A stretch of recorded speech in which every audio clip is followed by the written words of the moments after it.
everybody, and welcome to the Good Stories Podcast. I'm Jody here again with Steven. How are you today, brother? Doing good. I'm excited to talk about our good story for today. This is a pretty good one. We have had several listeners just email us lately, which is fun. I like it. It means I sent out some bookmarks and some stickers. But you pointed out it has been a while since someone took the time to write us a review. It has. And again, nobody has to do that, but we love them when people write reviews. And in fact, many of the people sending emails have already done reviews, so they can't do another one. So all you out there who have not done a review, if you're willing, we would love to get some more. If they're nice. If they're nice, yeah. We have clarified we don't handle negative reviews well. I'm really bad at that. It's true. I always told my kids, if you can't be kind, be quiet. It's good life advice for us all. For so many things. So our top 5 new download locations this week. We have Hanoi, Vietnam, Los Angeles, California, Kansas City, Missouri, Beach Lake, Pennsylvania, and Topton, Mississippi. Number 6, just to go off the prompt a little bit here, was Milwaukee. Okay. Which makes me think of Wayne's World. Milwaukee. It's Algonquin for the good land. So I was sad it didn't make the top 5. I'm tucking it in at number 6. It's from Wayne's World. Alice Cooper says it. Don't know if it's true, but it's been a quote in my mind for many, many years. Thank you for listening, Milwaukee. Absolutely. Okay. Today's story is one of the best books of all time, from one of the best series of all time, from one of the best authors of all time. I think that is absolutely correct. 100% correct. Yeah, it's not even overselling it. That is just all true. Yeah. We're going to talk through a story by C.S. Lewis today from the Chronicles of Narnia called The Voyage of the Dawn Treader. And I saw a prompt on Facebook the other day that said, if you had the job of the main character from the last book you read, what would your job be? I did not know what my job would be for this book. Who is the main character? Yeah, I guess you're either a student or you're God. Or King of Narnia. Or King of Narnia. I don't know. And then it got me thinking, there's not really a main bad guy. There's not a villain in this one either. The adventure is kind of the plot and the main character, but even though there are lots of characters in it. So I am excited to do this one. I have known this book and loved it a very long time. So let's just do it. Time for a story. Lucy and Edmund Pevensey are miserable when they are sent to live with their odious cousin, Eustace. Things get better for them, though much worse for Eustace, when the 3 children are magically transported to the incredible world of Narnia. Once there, they engage on an epic sea quest with the twin goals of rescuing 7 lost Narnian lords, but also of finding the edge of the world. No one aboard the ship, the Dawn Treader, remains unchanged by this incredible voyage. Excellent use of the word odious. I was proud of that. Threw it in there. So, spoiler alert, these have been around a long time, and if you have not read them, I would highly encourage you stop listening right now and go do it. In whatever order, I don't personally care. They're wonderful, all of them. Some are a little bit better than others, and this one is a common favorite, I think. I think it is, and that is one of the fun parts about having your own podcast, is we get to pick these to do them in any order we want. And so we've already done The Magician's Nephew, which Jody has on record as saying it's the book she wishes she could write. So true. The Voyage of the Dawn Treader, yeah, this is just a common favorite. Certainly it's been, at different times in my life, it's been my favorite one of the Chronicles, but I think this one is also so important as an introduction to the Silver Chair. This one can really stand on its own. We'll give a little background from the other ones in the series, but this one, you don't need to have read the other ones to really enjoy it. Silver Chair, I think you'd enjoy it more if you've read this one first. Yeah, that's fair. This one was my favorite kind of through childhood up into my 20s. And it's just a wonderful adventure, but also there's a lot in here. And like most books by C.S. Lewis, I read it again. It had been a little while, got more out of it. Boethius was referenced in here. I don't remember Boethius being referenced in here. I'm excited for when we get to that point. Fortune's Wheel. Oh, Fortune's Wheel definitely gets referenced. That's not Boethius? It is Boethius. Oh, Yeah. thought I had it wrong. You're on it. All right, so C.S. Lewis, we have talked about him many times. He is Stevie's favorite author, I think, of all time, yes? Yes. This book came out in 1952, and what order is it in publication? Number 3. Number 3, because it went Lion, the Witch, and the Wardrobe, and then Prince Caspian, who is a character in this, and then The Voyage of the Dawn Treader. Yeah, so Prince Caspian has been king of Narnia. He's fairly young, but he's been king of Narnia 3 years when this book starts. When they first get to Narnia, I should say, in this book. Actually, before I do that, you recently finished a book that Lewis references, not infrequently, The Well at the World's End. I did. This is a book by William Morris, who was an author of a lot of fantasy. And when I was reading through C.S. Lewis's diary and his letters, he often referenced this as a spur to his imagination, The Well at the World's End. I read about half of that book before I got sleepy, but are there parallels? The World's End, it came to mind just because they're seeking the edge of the world in this journey. Any parallels that struck you or no? There are parallels. There are consistencies and inconsistencies. There are things that are similar and things that are definitely different. I would say in terms of consistencies, and I don't know that I can go into depth here without totally spoiling both of these books, but both of them involve a journey to the world's end. And both of them involve a goal where you are something different at the end of the journey. Where they are different is kind of what that goal is. And at the Well at the World's End, the main protagonists end up going back to their homes. Whereas you don't see that in well, I guess you kind of do. I'd have to think through this a little bit more. Depends who you are. There are consistencies, yes. So I have a publication that has the, I think, original drawings by Pauline Baines, and they're great. There's a wood ship with the actual ship parts labeled. Have you seen this? I have, and that was helpful to me as a child. Yeah, the poop deck. Hilarious. Yeah, made me giggle, but now I know what it was. And the depictions of the dragons. And I like that there's a head blowing the wind. There's a lot, I think, about the direction of the wind. Mm-hmm. Not that it's discussed in the story, but just the concept of it. The winds blowing them towards the east, towards Aslan's country. I think we should start this with the first line of the book, because we've gone through many books now that have exceptional first lines. And this one ranks up there as one of the best. There was a boy called Eustace Clarence Scrubb, and he almost deserved it. What a terrible name. Well, Eustace is pretty terrible himself. He is selfish and pompous and kind of just generally unlikable. And it turns out he is the cousin of Lucy and Edmund Pevensey from The Lion, the Witch, and the Wardrobe. And so briefly, if you have not read The Lion, the Witch, and the Wardrobe, stop listening to this immediately and go read it, because it will change your life.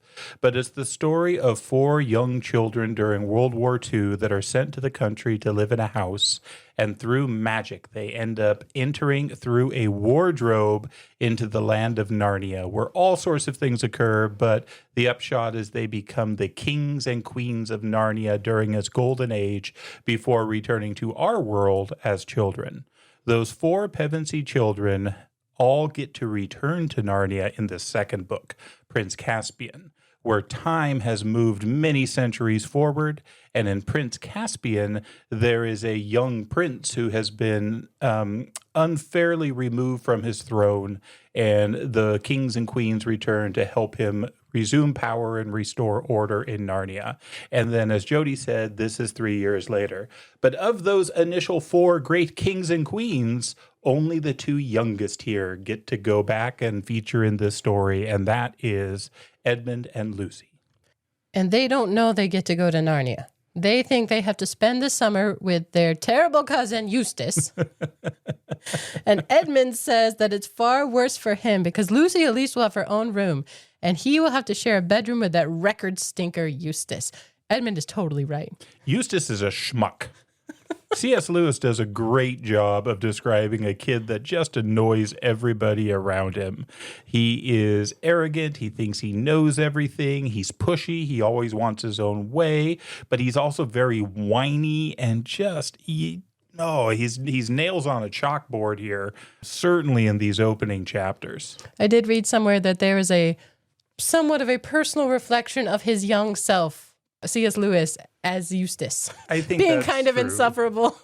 Well, and if you think for a moment about C.S. Lewis's name, we all know him as C.S. Lewis, but that's not what he went by.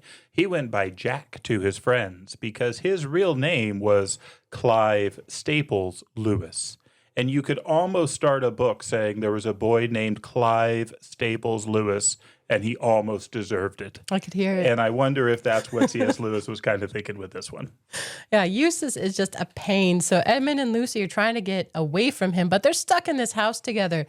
But the brother and sister are looking at a picture. There's one picture in this house. They don't like Eustace. They also don't like their aunt and uncle. Eustace's mom and dad, they're pretty terrible as well. He's learned everything he knows from them. He is the child of his parents, very much so. And Edmund and Lucy also have this wonderful shared history together. I mean, they were kings and queens of Narnia for a long time. They had the second trip back in Prince Caspian. And this is a place they love. And they love talking about Narnia and their experiences there. But they're smart enough to know not to do that around Eustace or really anyone else who's never been there. But it's a small house, and Eustace overhears them and loves to tease them about this, as he does about anything he can kind of bully or boss them about.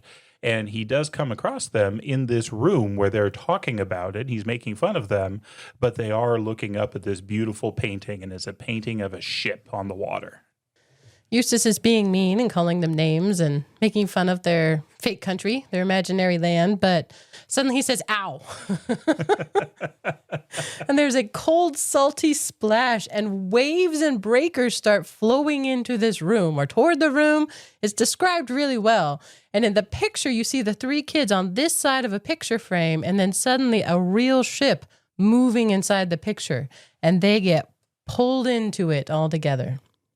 Lucy says she thanked her stars that she had worked hard at her swimming last summer. In Prince Caspian, this was a big deal. In the last one, she was the weak swimmer, but she has remedied that, and now she's in the middle of the ocean. And I love the way C.S. Lewis does these little inserts where he talks about her kicking off her shoes, as one should always do if you fall into deep water. And it's just great. And Eustace almost drowned her by grabbing her in a panic, but it's just like in The Lion, the Witch, and the Wardrobe, where like only an idiot would close the wardrobe door. And Edmund does. Lucy doesn't, but Edmund does. In this story, Edmund has learned a lot in his past. Eustace still has to learn. Indeed, he does. But he hasn't learned anything yet. He's clutching to Lucy. They're in the water. But there is that ship. And before they had come in, Lucy had commented how much it looked like a Narnian ship. There was something about it that she loved. And as they are flailing in the water, somebody from the ship sees them, and somebody dives into the water after them, and they are rescued, and all three of them are pulled up on board. And they know who it is.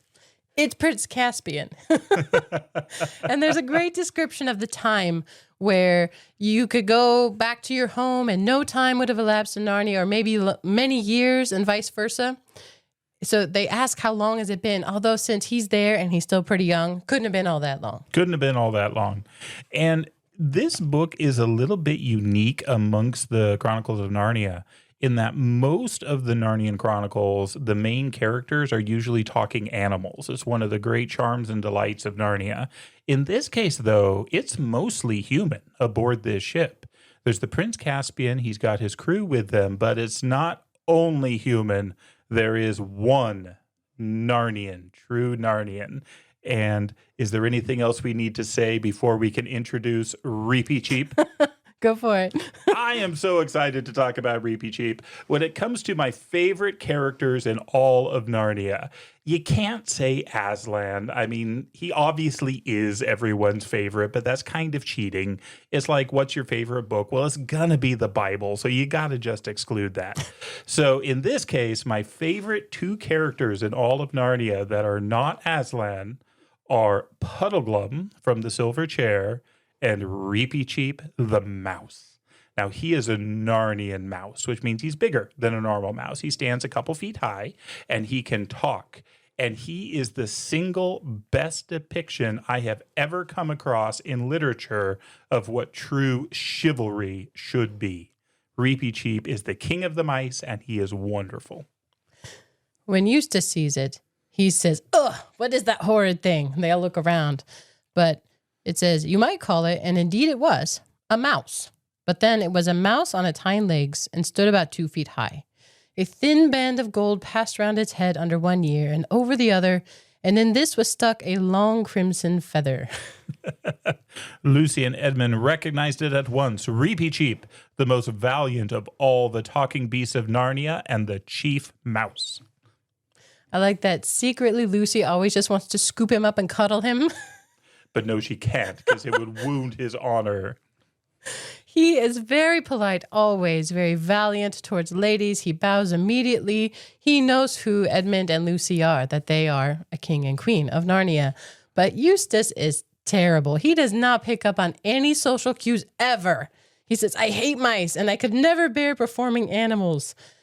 Reepicheep demands satisfaction from these insults. Yeah, Eustace is not getting along well. I also like Caspian's first reference to Eustace. He's talking to King Edmund, because in Narnia, he is King Edmund, and this is King Caspian. "This is a merry shipmate you've brought us, brother." Sarcasm from the beginning.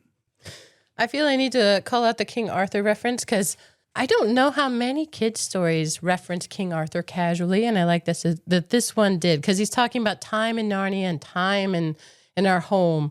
It says, "Consequently, when the Pevensey children had returned to Narnia last time for their second visit, it was for the Narnians as if King Arthur had come back to Britain, as some people say he will. And I say the sooner the better." Amen. Moving on. The ship is also a character of its own. It is a wonderful ship. And I don't know, if you've never been around sailors, if you've never been around people who love ships, it might be a little hard to understand the affection that the characters have and that many of us readers have for the ship. But the ship itself is the Dawn Treader, and it is a thing of beauty that is described really, really well. This is a sailing ship, and it has on the prow a great dragon, which makes me happy. It's a wonderful ship, well-manned, well-prepared, well-stocked. But even a well-prepared, well-stocked ship is not very big, and now they've got 3 new people to accommodate. But the Narnians are up to this, and Caspian, with incredible civility and chivalry in his own right, gives up his cabin to the lady.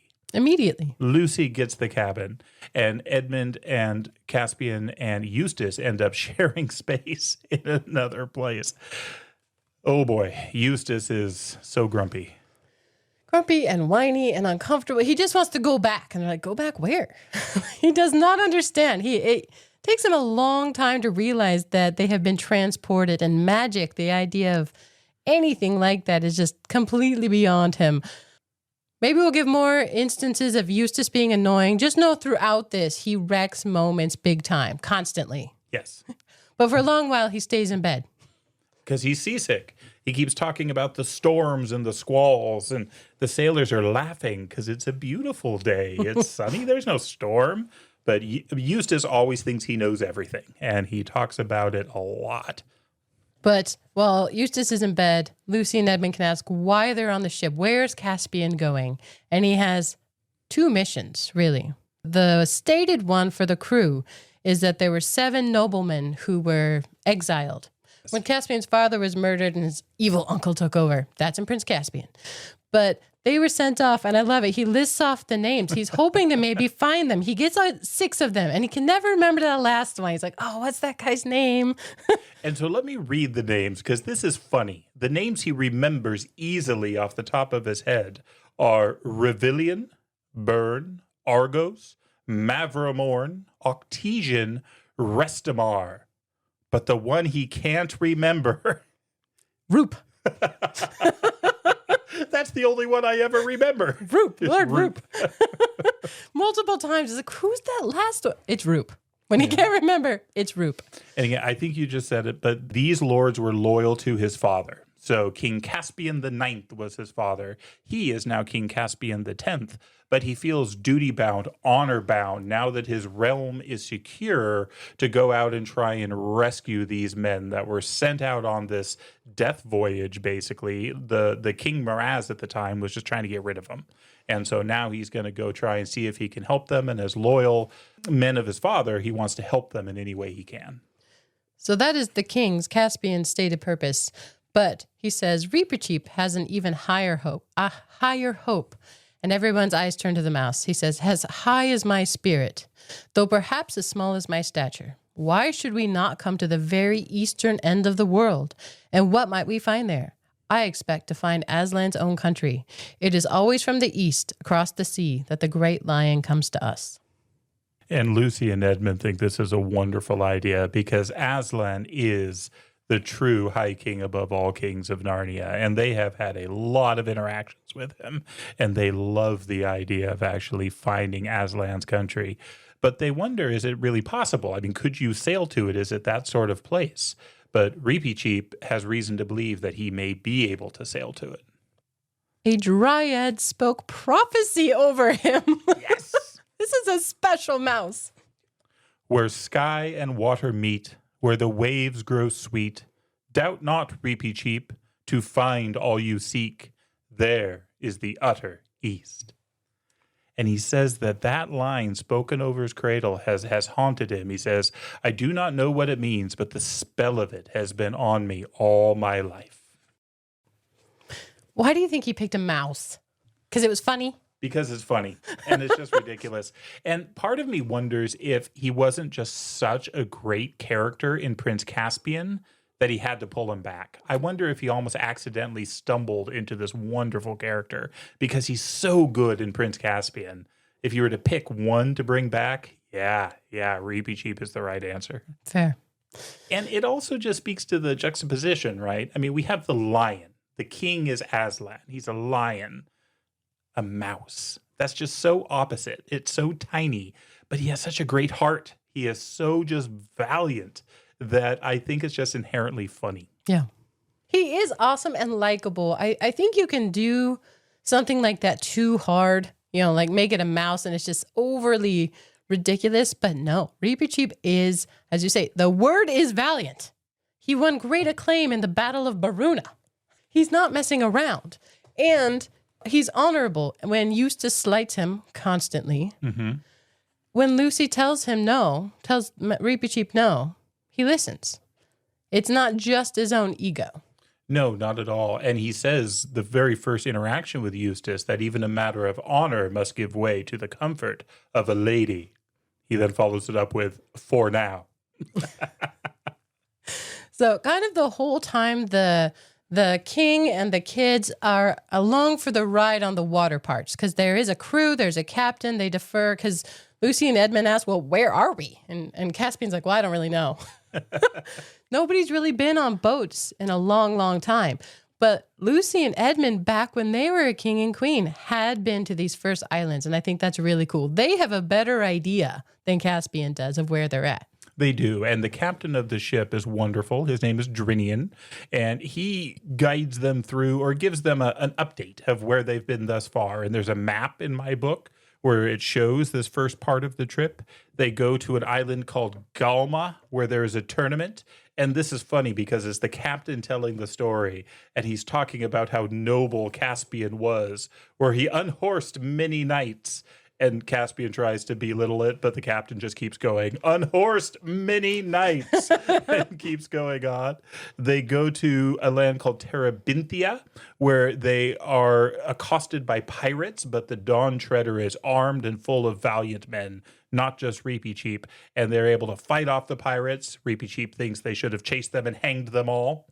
And then they stopped at the 7 Isles where they watered up and got supplies. And now they're heading to the Lone Islands, which, as you said, Lucy and Edmund knew something about. And Caspian even asked them some questions about them. Yeah, nobody had been there in centuries, I get the feeling. Before they keep going, though, Lucy is very thoughtful. Kind of throughout these books, Lucy is the one who has a little bit further sight, further understanding than a lot of other characters. Even though Edmund and Caspian are awesome too, she remembers Eustace and wishes she had her cordial. Back in the Lion, the Witch, and the Wardrobe, Lucy was gifted a cordial where one drop would cure any hurt, any harm. Eustace doesn't feel well. She's like, oh, if only I had that. Caspian brought it. And what does he say? It's very lordly. Take back your own queen, he said. Again, it's like King Arthur coming back to Caspian. He is king of Narnia, but he is not king of Lucy and Edmund. They were high kings and queens far before him. And so this interaction is great, and it's a wonderful example of humility. Usually kings don't get along well with other kings. I mean, there's always this jockeying for power, and you just don't see that here, which is wonderful. And yes, Lucy, you cannot speak enough good about her. She's definitely not the main character in this story. You can argue she certainly is in The Lion, the Witch, and the Wardrobe, and she's wonderful. And the very name itself evokes the idea of seeing and of light. I mean, Saint Lucy is all about light. And so this Lucy, yes, she always sees clearly, often first and often better than anyone else. And yeah, very kind. But the fact that she's willing to waste some of this on seasickness, that's very kind. Maybe a little too kind.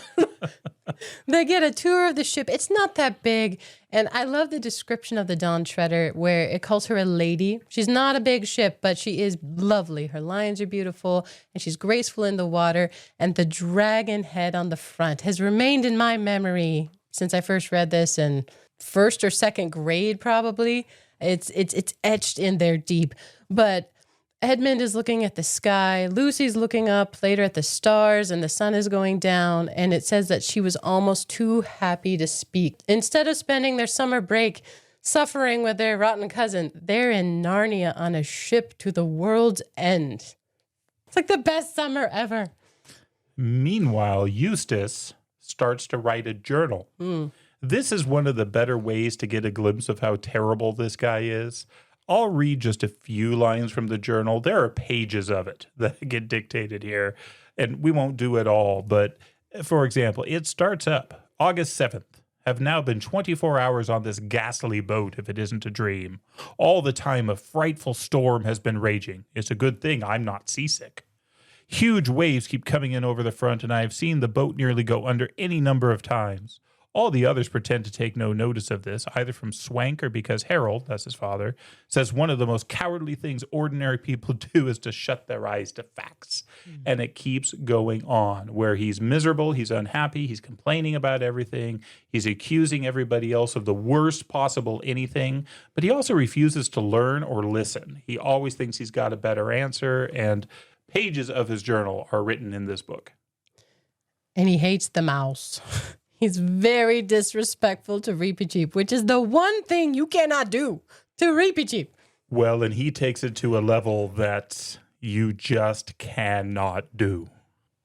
Reepicheep loves to sit up front, in the front of the Dawn Treader, watching as the ship goes further and further east. And as he sits there, his tail is behind him, just sort of twitching away. Well, Eustace walks up on deck and thinks, this would be fun. What if I grabbed the tail and swung him around a few times? This is a terrible idea, but Eustace is a terrible child, and so he does it. He grabs the tail, swings him around. But Reepicheep, as we have said frequently, is awesome.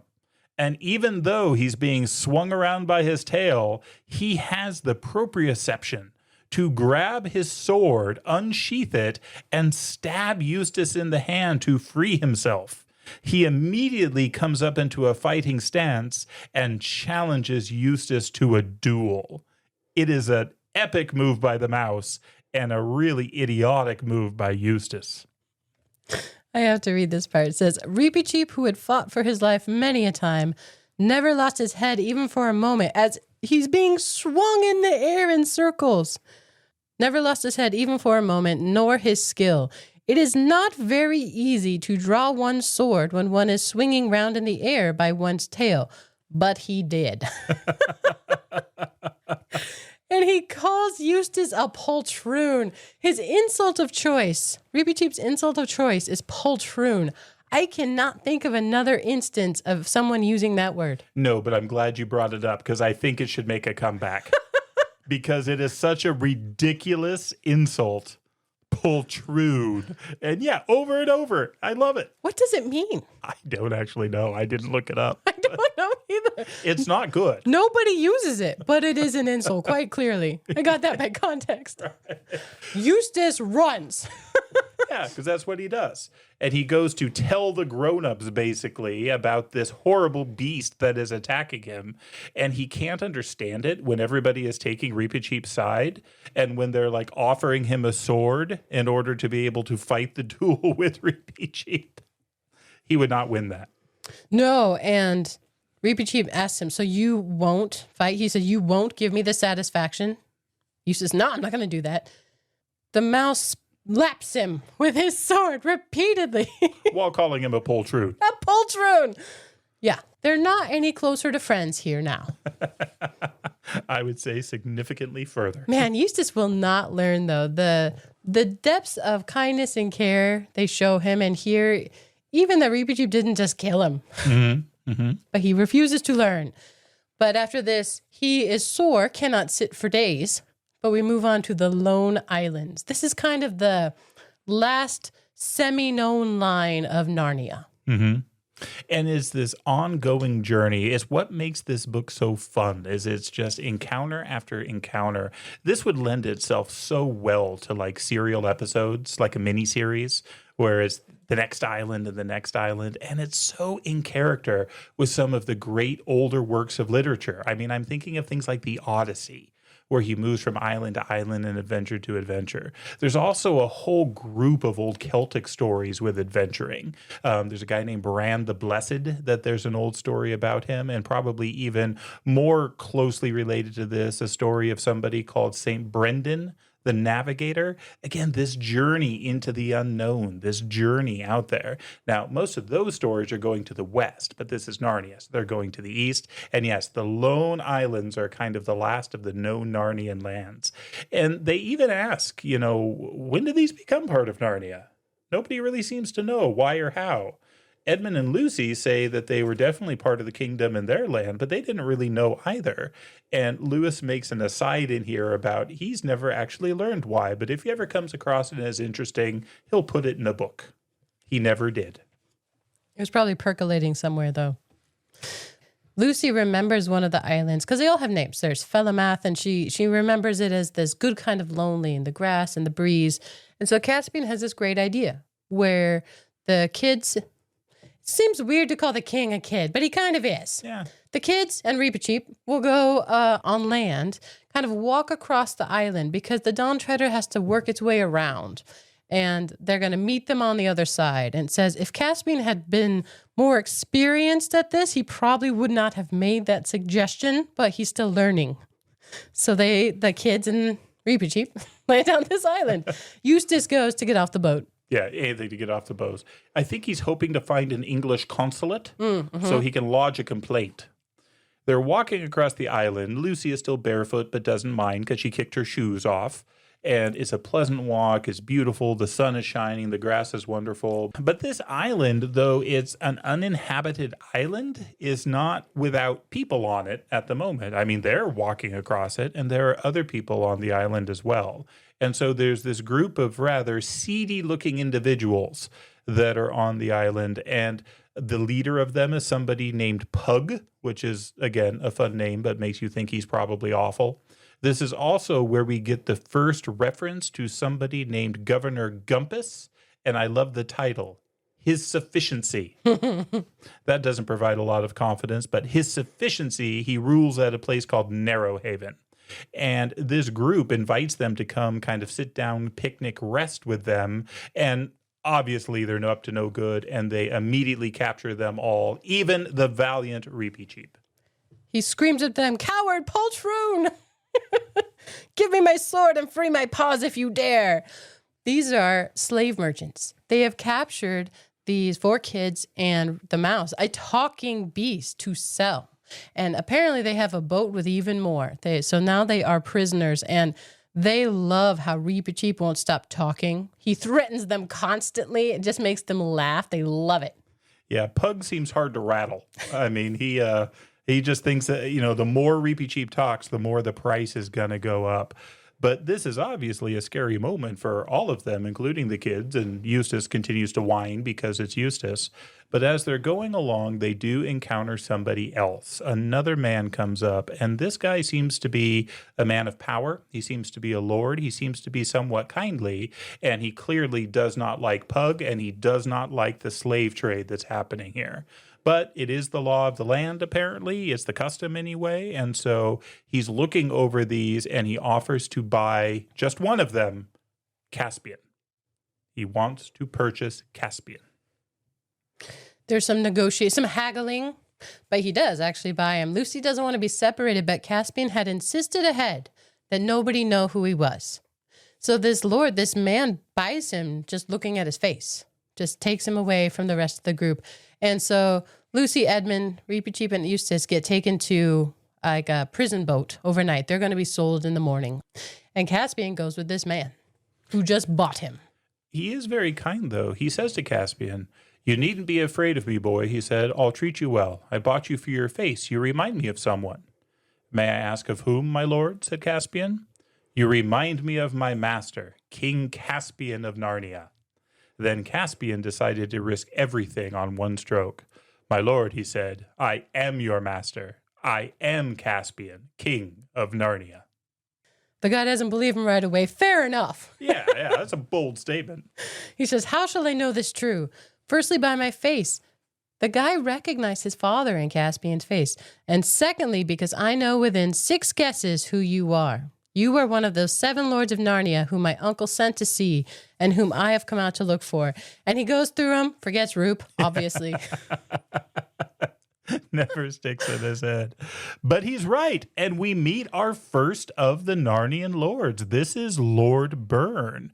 And we learn that his story is fairly simple. He came with the other lords to the islands. He fell in love with a girl there, got married, and didn't go any farther. And he's a fairly successful man here. He is a lord of the islands, but he is certainly not the governor. But he immediately puts himself at his disposal to his king once he is convinced and once he believes that this truly is Caspian. And Caspian thinks that they should reclaim this for Narnia, especially because there's a slave trade. This is not okay. And so there's questions about the governor and why this is allowed. And this Lord Byrne asks how many, do you have an army with you? How big is your boat? And turns out not very big. And he impresses upon Caspian the importance of appearing larger than you are. It has to be a real presence here because the governor will only be impressed by a show of strength, of force. Yeah, he does some full-on strategy here, and Lord Byrne is taken back to the Dawn Treader with Caspian. They're able to reunite. Now, remember, Lucy, Edmund, Eustace, and Reepicheep are still prisoners, and they feel bad about that, but there's nothing they can do about that right now. First, they have to solve the problem of his sufficiency, the governor. And Byrne starts giving some recommendations. So as they're coming out through this kind of channel between the islands where the ship can first of all be seen by the main island, they signal. Now, ships have all sorts of ways of signaling at sea. Usually they're flags that are run up. I don't know what the Narnian protocols are, but the people on these islands seem to. And so they see this ship as if it's a flagship leading a squadron as it signals the other boats in the flotilla. There are no other boats in the flotilla, but the people on the islands don't know that. And they scour their armor. They make it all bright and shining. And Caspian and his men-at-arms and Lord Byrne descend upon the capital of this little island, New Haven. It said that Byrne had sent out a message at night, and so they're marching in the morning, and this whole crowd starts yelling for them, "Narnia, Narnia, the king." He has drummed up crowds to cheer their name. This is going very well. It describes how the people he warned to do it did, and then the kids got on board because they thought they'd get out of school. And then the ladies get on board because it seemed fun. And then the old lady, ladies did it because they liked the look of the young men, including Caspian. And then the young men got on board because of the young ladies. It is a snowball effect. But everyone is cheering wildly until they come to the residence of the governor. And this is where things could take a turn. Because again, the Dawn Treader doesn't have a huge force with it. And there's a garrison here. but they're sloppy. And again, Caspian kind of bowls them over with his grandeur as the king. He announces this as a day of festivity. He says, if it wasn't a celebration, I'd have something to say about the state of your armor and your discipline. But he wants it to be a happy time. So he commands that a cask of wine be opened. And that goes over well, and the guards are no longer a problem. They just let him go in. I like that there's a doorman who takes appointments. He says, no interviews without appointments except between 9 and 10 p.m., second Saturday of each month. The governor is highly unavailable. Well, and the description of the governor, they come into his room where he's like counting money. I mean, he's a terrible governor. But here's how they describe him. They say Gumpus was a bilious looking man with hair that had once been red and was now mostly gray. Again, if poltroon is a great insult, bilious looking is a great description of this not so savory character. How would you define bilious? It is a very good word. Bile is that kind of off yellow vomit color. Bilious. Again, though, they're moving with confidence. Caspian nodded to Byrne and then stood aside. Byrne and Drinian took a step forward and each seized one end of the table. They lifted it and flung it on one side of the hall where it rolled over. And then Caspian sits in the governor's chair with his sword across his knees. And he speaks in the royal, very big, and we have not been paid our dues, and Narnia has come to reclaim its own. I find it very clearly written on our laws that if tribute is not delivered, the whole debt has to be paid by the governor of the Lone Islands out of his private purse. The governor will not do that. No. He likes his coin. In essence, he's replaced. Caspian uses bravado and pomp to replace the governor with Lord Byrne. Yeah, and because one of the things Caspian says is that the slave trade must stop.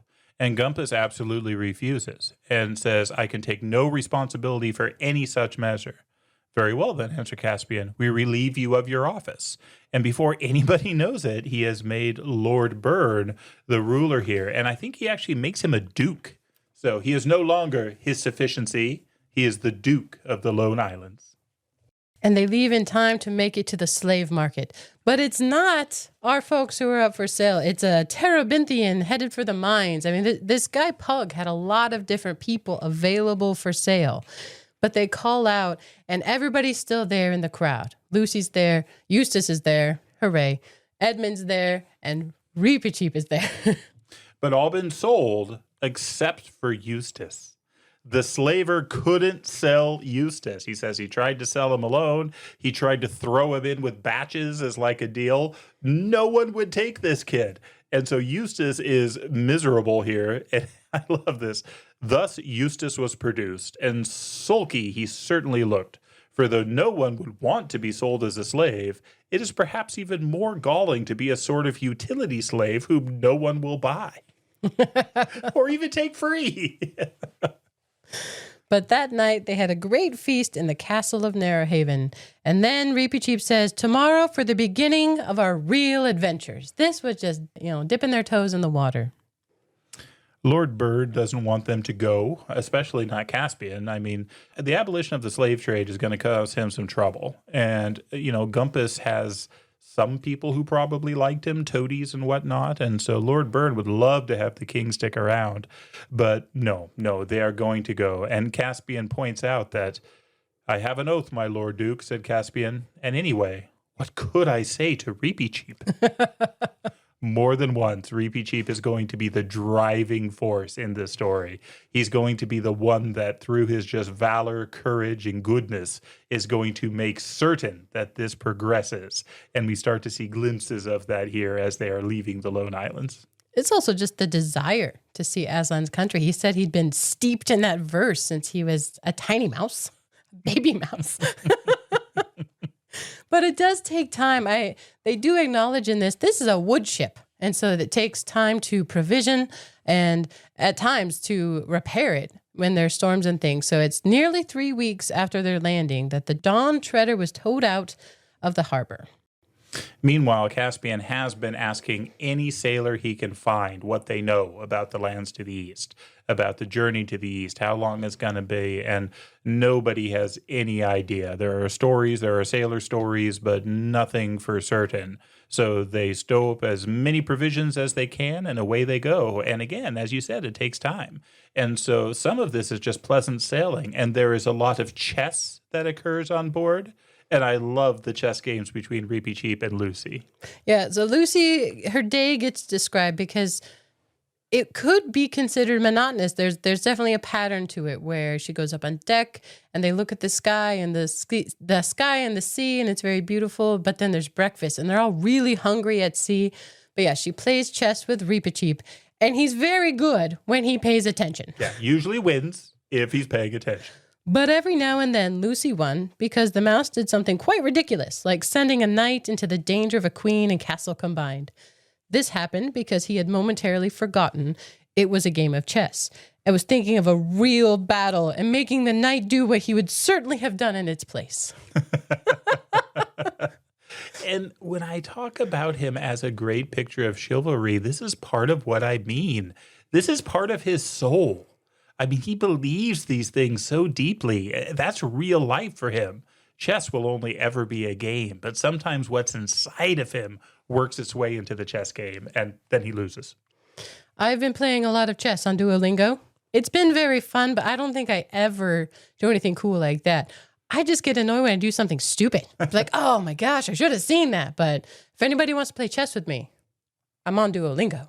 There you go. Do you play on Duolingo? Not on Duolingo, no. Do you play these days? You used to be the chess guy. I do love chess. Like many things in life, I realize that I am just good enough to appreciate people who are truly good at it. Oh, I'm not great, but I enjoy it. Yeah, it's a great game. I stop playing when it's not fun anymore. Mm-hmm. Well, Eustace had, from the beginning, been complaining about the storm at sea, right? How horrible it was.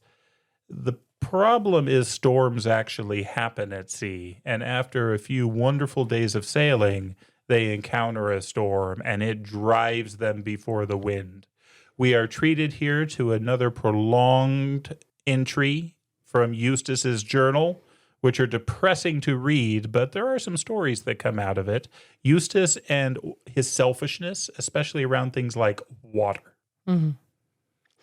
The storm lasts so long that they have to ration water. They are running out of fresh water. And everybody is on water ration. This is an equal thing. Eustace takes a cup in the middle of the night, and he tries to steal some. And in his mind, he justifies it. In that gross way, he does. Clearly, he has a fever. He couldn't imagine the rules wouldn't apply to a sick man. I mean, it's terrible. They're all fevered. This is a horrible situation. They're stuck in this, I forget how many days-long storm. But Reepicheep is by the water. And Eustace blames him immediately. You've been stealing water. He's been guarding it at night. Reepicheep doesn't have a job on the boat, and so he guards the water, not thinking that anyone could actually abuse the water ration, and yet Eustace is the one. Mm-hmm. Well, he is smacked down for his poltroonery, and eventually the storm abates, but then they have a decision to make because this has now driven them far farther than they really thought they were going to be able to go with a normal wind. And they don't even know that they have the supplies to make it back to the Lone Islands, even if they wanted to. And so they have to make a decision of going forward or going back. And of course, they end up going forward. And fortunately, just when everything seems like they're going to die, they come across land and they get an extra water ration that night. And the next day they go up on shore. Eustace is again still just a stinker. And so they get on the shore where there is now work to be done. The ship has taken an enormous amount of damage in the storm. They have to get supplies. There is a lot of work to do, but Eustace takes this opportunity to sneak off and to get away from these people he doesn't like. And so he just wanders off on the island to have some time for himself away from any sort of work. Eustace is probably the most recognized part of this book, I would say, referenced in other things. But I think the descriptions in this part are wonderful. Even the storm coming in, how he describes the yellow color and like dirty canvas color as this storm breaks across the ship. And then here, when they come up to this island, It says, indeed, the whole place was very silent, and the water of the bay as smooth as glass. It reflected every detail of the cliffs. The scene would have been pretty in a picture, but was rather oppressive in real life. It was not a country that welcomed visitors. That is an excellent depiction of where they are. Even without the picture actually drawn in my book, it gives you the vibe of the place, the feeling of it. And he does that in just a short paragraph. And they're scattered throughout this.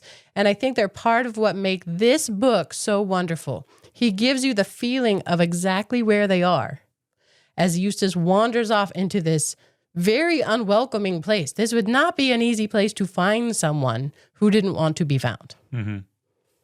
Yeah, there are cliffs, there are hills, there are crests, and Eustace is not an outdoorsman. He doesn't know what he's doing, and so this isn't a ridiculously foolish thing for anyone to do, but especially for Eustace. And again, not surprising, he gets lost. And then that brings us into some of my favorite chapters of this whole book. We are going to start now, Chapter 6, The Adventures of Eustace. Eustace starts to feel lonely.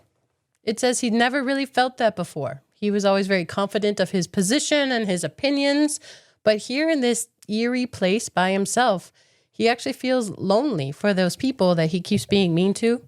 So he tries to go back. He's climbed up this hill and he tries to go back where he was. But as you say, he's not an outdoorsman. He totally loses his way. So he starts over. He goes back to the top. Okay, this will work. Then the fog. I can't imagine hiking in fog in an unknown place with mountains around. Yeah. That's terrifying. Yeah. Well, he should have been far more terrified than he was because can't see even the ocean, has no idea what's going on, but things are about to get even more terrifying because as he's off on this part of the island by himself, he sees something. And I'm going to read this. It says, something was crawling. Worse still, something was coming out. Edmund or Lucy or you would have recognized it at once, but Eustace had read none of the right books. The thing that came out of the cave was something he had never even imagined. A long lead-colored snout, dull red eyes, no feathers or fur, a long lithe body that trailed on the ground, legs whose elbows were up higher than his back like a spider's, cruel claws, bat's wings that made a rasping noise on the stones, yards of tail, and the lines of smoke were coming from his two nostrils. He never said the word dragon to himself, nor would it have made things any better if he had. Eustace doesn't know it, but it doesn't look like what we would picture as a dragon. It doesn't do anything really dragony. It kind of crawls slowly along towards this pool of water. It doesn't even seem to notice Eustace. And as it drinks water, it has a convulsion and falls over. Eustace holds still. He's just Finally, waiting. he did something smart. It says, for a long time, Eustace did not dare to move. Perhaps this was the brute's trick, the way it lured travelers to their doom. But one couldn't wait forever. He took a step nearer, then 2 steps, and halted again. He goes up to her, and he is sure that it is dead. This, he doesn't even know it's called a dragon, has died in front of him. It says that he's very proud of himself, like he had battled a dragon and defeated it, which is very bold. But then he heard thunder, and it starts to rain, and he's still on his own. And so the dragon might be dead, but he needs shelter. And so as the rain falls, he looks back to where the dragon came out of, and there's a cave. And he goes into it, and he basically lays down for shelter. And again, I love this whole idea that Eustace just hadn't read the right books. It says most of us know what we should expect to find in a dragon's lair, but as I said before, Eustace had read only the wrong books. They had a lot to say about exports and imports and governments and drains, but they were weak on dragons, which is why he was so puzzled at the surface on which he was lying. It describes how parts of it are prickly and a lot of it's hard. It's a dragon's hoard. He's lying on a dragon's hoard. That's pretty cool. The prickly things were crowns.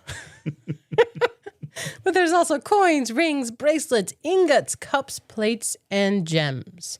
And it said Eustace, unlike most boys, had never thought much of treasure, But he saw at once the use it would be in this new world, which he had so foolishly stumbled into through the picture in Lucy's bedroom at home.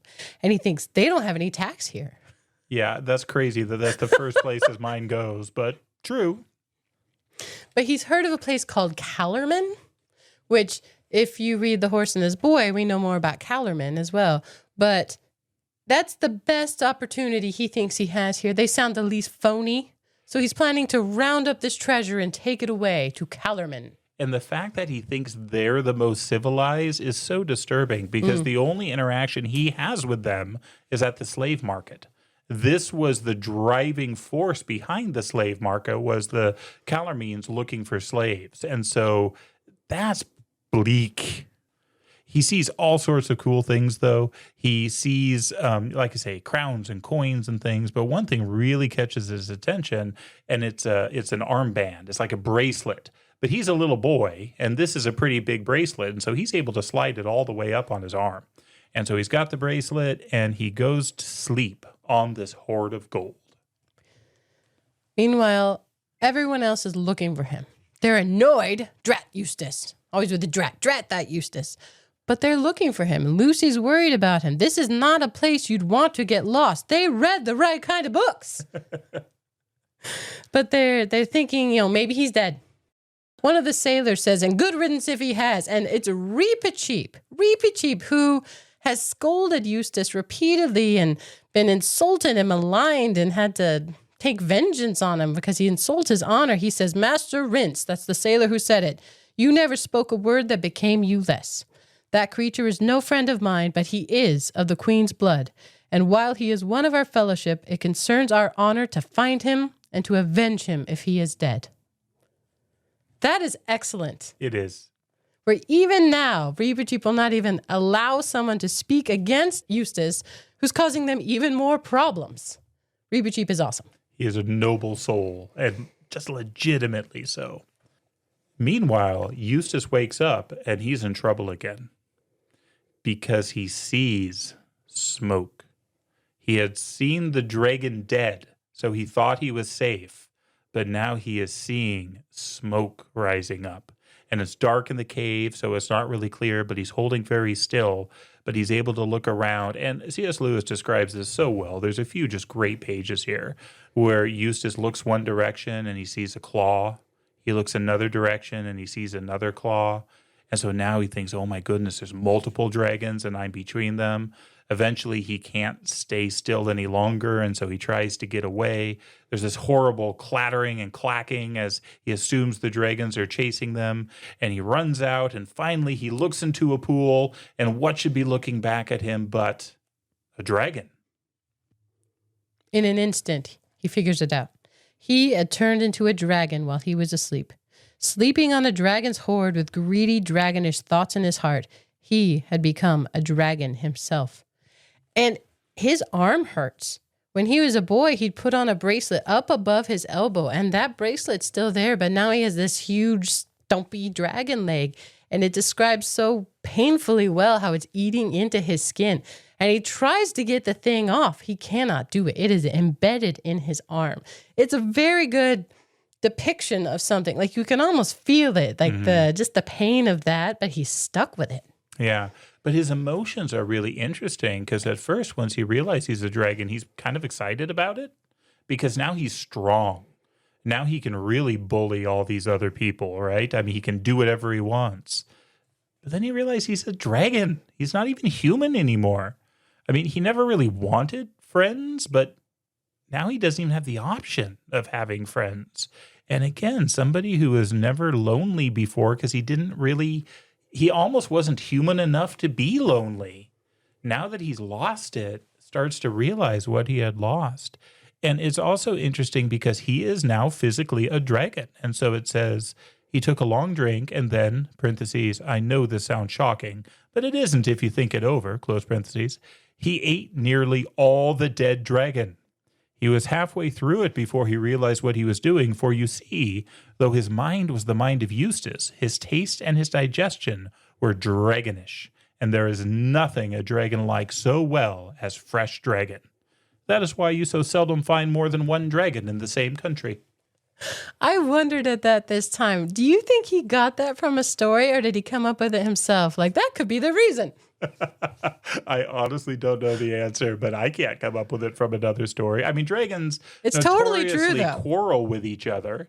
We learned that with Chrysophylax in Giles of Ham when that whippersnapper young dragon came to try and take over. So I don't know. Maybe that's part of the lore. But that'd be a Tolkien story based on other dragon things. So I just wondered if that was based on something or if that's just their prevailing theory of why you only find one dragon in a country at a time. You know they probably talked about it. They probably talk about it. Anyway, Eustace tries to climb out of this valley. Initially he couldn't get out. He'd come down in the fog and it was just terrifying even to look at what he'd walked down. He wasn't going to be able to walk up out of it again. But here he realized he can fly. How cool is that? That's very cool. And the others, though, have still been looking for Eustace this whole time, and it's getting more and more clear that they're not going to find him. It says Caspian comes back late and weary. He says they found no trace of Eustace, but he has seen a dead dragon in a valley. And it says that, that's actually kind of a good sign because it doesn't seem like it would be killing people a few hours prior. And then somebody else points out, unless it ate the little brat and died of him, he'd poison anything. But he makes sure that Reepicheep doesn't hear it. That's right. Said it under his breath. But Caspian at some point says quietly, calmly, we must all show great constancy. A dragon has just flown over the treetops and lighted on the beach. It is between us and the ship. So they know there's a dragon there. I believe it's nighttime here. Mm-hmm. And they're afraid. Rightfully so. There's a dragon, and they don't quite know where it is. Somewhere over there. So this is a tense night for the group. Well, immediately, Reepicheep. With your majesty's leave. No, Reepicheep. He gets shut down here. You are not to attempt a single combat with it, and unless you promise to obey me in this matter, I'll have you tied up. So he's not letting Reepicheep's bravery go on this one. The plan is to wait until it's light, and then he will lead with King Edmund on the right and Lord Drinian on the left, and they are all going to go down and face this monster. And they wait for the light to come, and then they all go down to face the dragon, which is now on the beach, to deal with it. And they go down armed. There on the sand, like a giant lizard or a flexible crocodile or a serpent with legs, huge and horrible and humpy, lay the dragon. But when it saw them, instead of rising up and blowing fire and smoke, the dragon retreated. You could almost say it waddled back into the shadows of the bay. This dragon is acting funny. Mm-hmm. And I think it's Lucy who first asks a question like, are you enchanted? First, she sees tears. She sees water falling from its eyes. Again, Lucy is the one who sees. But Drinian points out, do not trust that. I mean, that's what crocodiles do, right? Crocodile tears. But when he said that, it wagged its head. And Edmund saw that. He said, just as if it meant, no, look. And again, Lucy talks to the dragon here and asks us the questions. And so does Reepicheep. Reepicheep, always bold. Dragon, came his shrill voice. Can you understand speech? The dragon nodded. Can you speak? It shook its head. Then, said Reepicheep, it is idle to ask you your business, but if you will swear friendship with us, raise your left foreleg above your head. It did so but clumsily because the leg was sore and swollen with a golden bracelet. And Lucy's response is interesting. She said, there's something wrong with its leg. Poor thing. That's probably what it's crying about. Perhaps it came to us to be cured, like in Androcles, and how do you say it? Androcles. Androcles and the lion. Tell me about Androcles and the lion. Androcles is an ancient Greek story where a man named Androcles came across a lion wounded with a thorn in its paw. He was scared of the lion, but he had pity for it. So he removed the thorn from its paw and let it go. And then later, when Androcles was in trouble, the lion came back to his defense and saved him. So this is an example of how doing something kind for this beast ended up being a good thing for the character down the road. Isn't there a King Arthur knight who saves a lion? Yvain and the lion. Mm-hmm. And then the lion is almost his accompanies pet. him. He's the knight of the lion ever after. Is that derived from the same There may story? be some tie-in. I think more clearly was a children's book I remember reading, The Mouse and the Lion, where a mouse did the same thing. Okay, sorry. Lucy knows Androcles and the Lion. She's read the right books. Exactly. That's what I was going to say. When you've read the right books, you can put the wisdom that we just did The Giver, where they come to him for the memories, for the knowing what to do in a situation when it's different, when there's something different happening. Because the easiest thing, well, perhaps not easy. It doesn't strike me as easy to just kill a dragon. But the most straightforward, the most instinctive thing to do would be to go try to kill the dragon. Or at least a clear path. Simple, not easy. Fair. Thank you. Good clarification.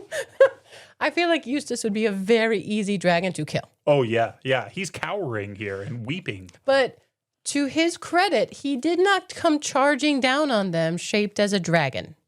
Because he flew in that night, and he didn't do that wrong. I wanted to point that out to his credit already, that he must have had some idea of how scary that would be to them. Mm-hmm. For him to wait through the night, cold, and I don't know, can a dragon get cold? I don't think so. I think he's warm. He's got heat within him. He's at least lonely and scared. Lonely and scared, and definitely. He waits till the next day, I think wisely. Yeah. But now they've seen a wound, and they've got a plan, and Lucy has her cordial. And so she is willing to run. I mean, she's every bit as brave as Reepicheep. I mean, Reepicheep is wonderful, but so is Lucy. And so she comes up to this dragon, not with any idea of hurting it or killing it. No sword. She's there to help it. And she comes with her cordial, and they are all able to see that the fluid does actually help. It eases some of the swelling and the pain, but it can't make it all go away because it's not going to dissolve the gold. The band is still there. But while they are looking at this, everyone crowds around because Caspian sees something on the bracelet. He sees the crest of one of the Narnian lords. This is Lord Octesian's arm ring. And Reepicheep turns and says, "Villain, have you devoured a Narnian lord?" But the dragon shakes his head, no. And Lucy's theory is this is Lord Octesian under an enchantment. And so this is where she asks, "Are you enchanted?" Yes, but not Lord Octesian. Mm-hmm. Someone human. And they figure out, oh my goodness, it's Eustace. And this is interesting because it says they disputed afterwards who got to it first, whether it was Lucy or Edmund. They're still a brother and sister, right?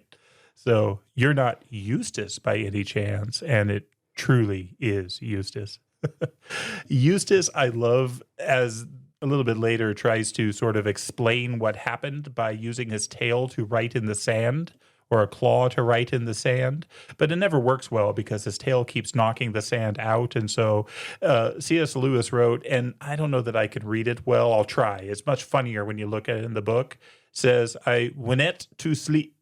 Ergos Gruns, Drangun's cave, because it was dead, and aining so hard, woke up and could get off his arm. Oh, bother." Oh, bother. I love that "oh, bother" is clearly written.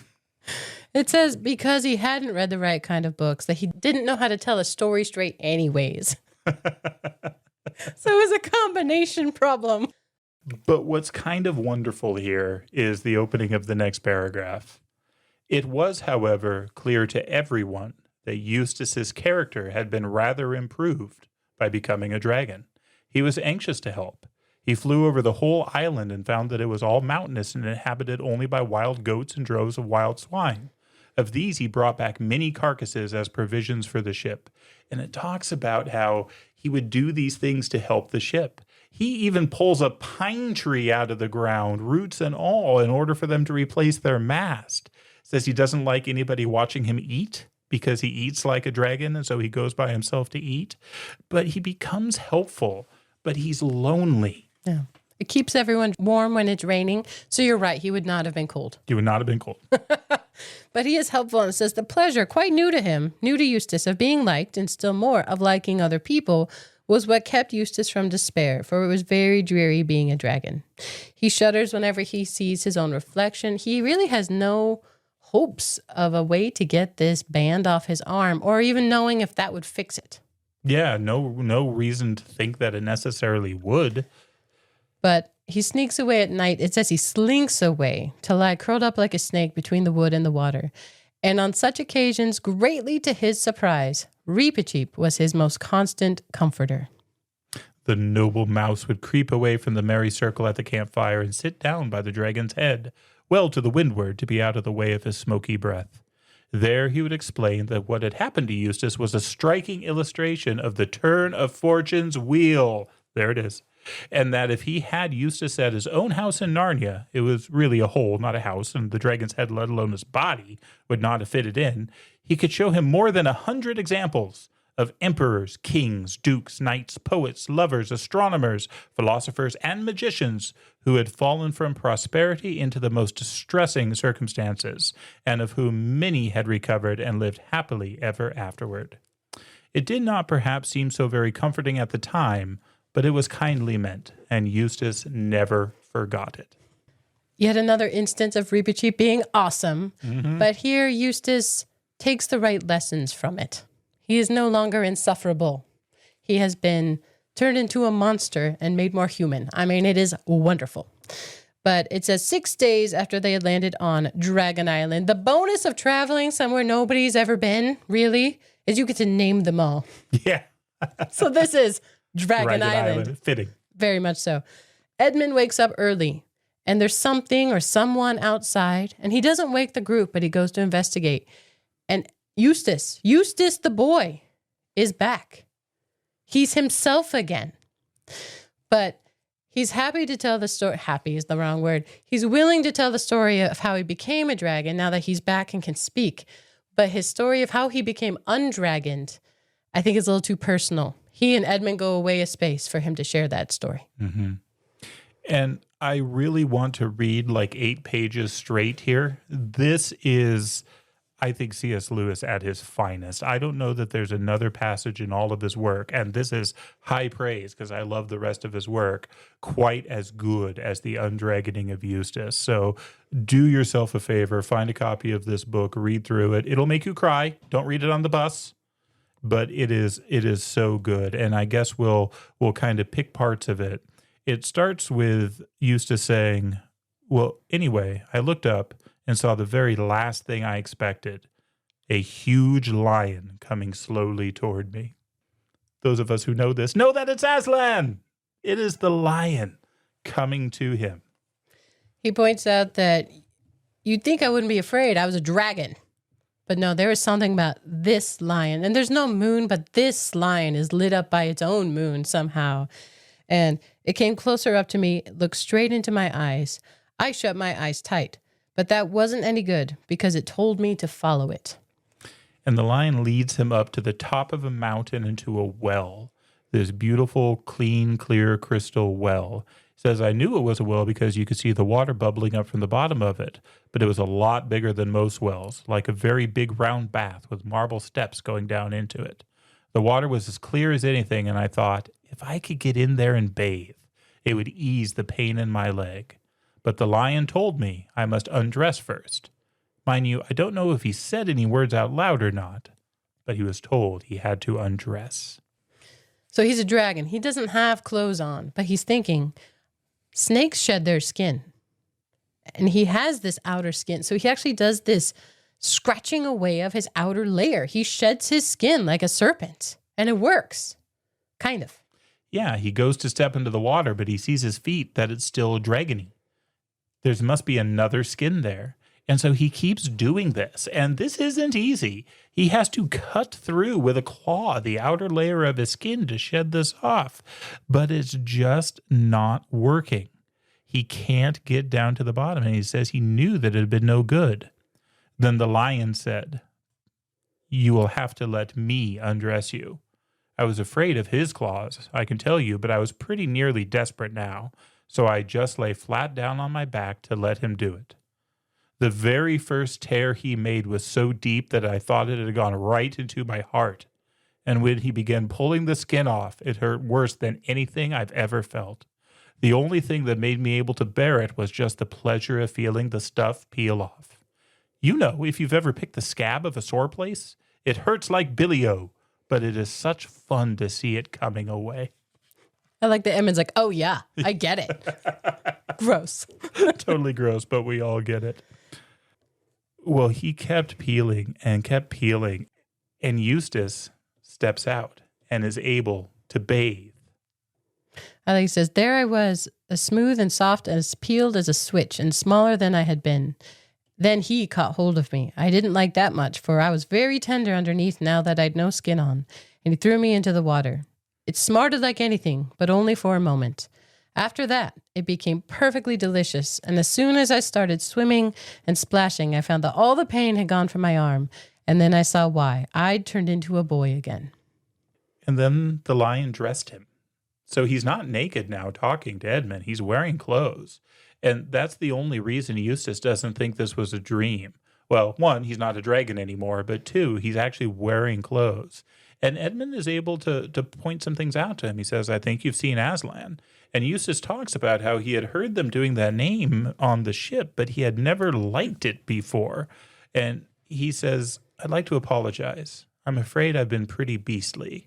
And Edmund's response here is so good, especially if you've read The Lion, the Witch, and the Wardrobe. That's all right, said Edmund. Between ourselves, you haven't been as bad as I was on my first trip to Narnia. You were only an ass, but I was a traitor. I like that Eustace doesn't want to hear about it. He says, but don't tell me about it then. I feel like people who don't understand pain, shame, regret, this repentance and apology would want to know, like, oh, what did you do? You were worse than me? Like, tell me all about it so I can feel better about myself. Eustace has had a true awakening, baptism, and been exposed to grace and forgiveness and that cleansing from Aslan himself, where he could not do it himself. He tried. He took off, 3 or 4 layers, and it just wasn't working. And even those, maybe they were a little uncomfortable, but it didn't hurt. It hurt when Aslan did it, but it is what was needed for his undragoning. And he was so desperate because of the pain. He hurt going in that he was willing to face whatever was necessary in order to come out the other side. How often is that the case, that it takes pain to drive us to our own good? And so you have Eustace, who was terrible. We've only been giving bits of it. He's awful. He's even worse than we've described. But now he's different. He's changed. He's been undragoned. And it is stunningly beautiful the way it is portrayed. I do like the way that C.S. Lewis ends this sentence. It would be nice and fairly nearly true to say that from that time forth, Eustace was a different boy. To be strictly accurate, he began to be a different boy. He had relapses. There were still many days when he could be very tiresome, but most of those I shall not notice. The cure had begun. I'm going to add my bit. He asked Edmund, not tell me about you being a traitor. He says, but who is Aslan? Do you know him? And Edmund says, well, he knows me.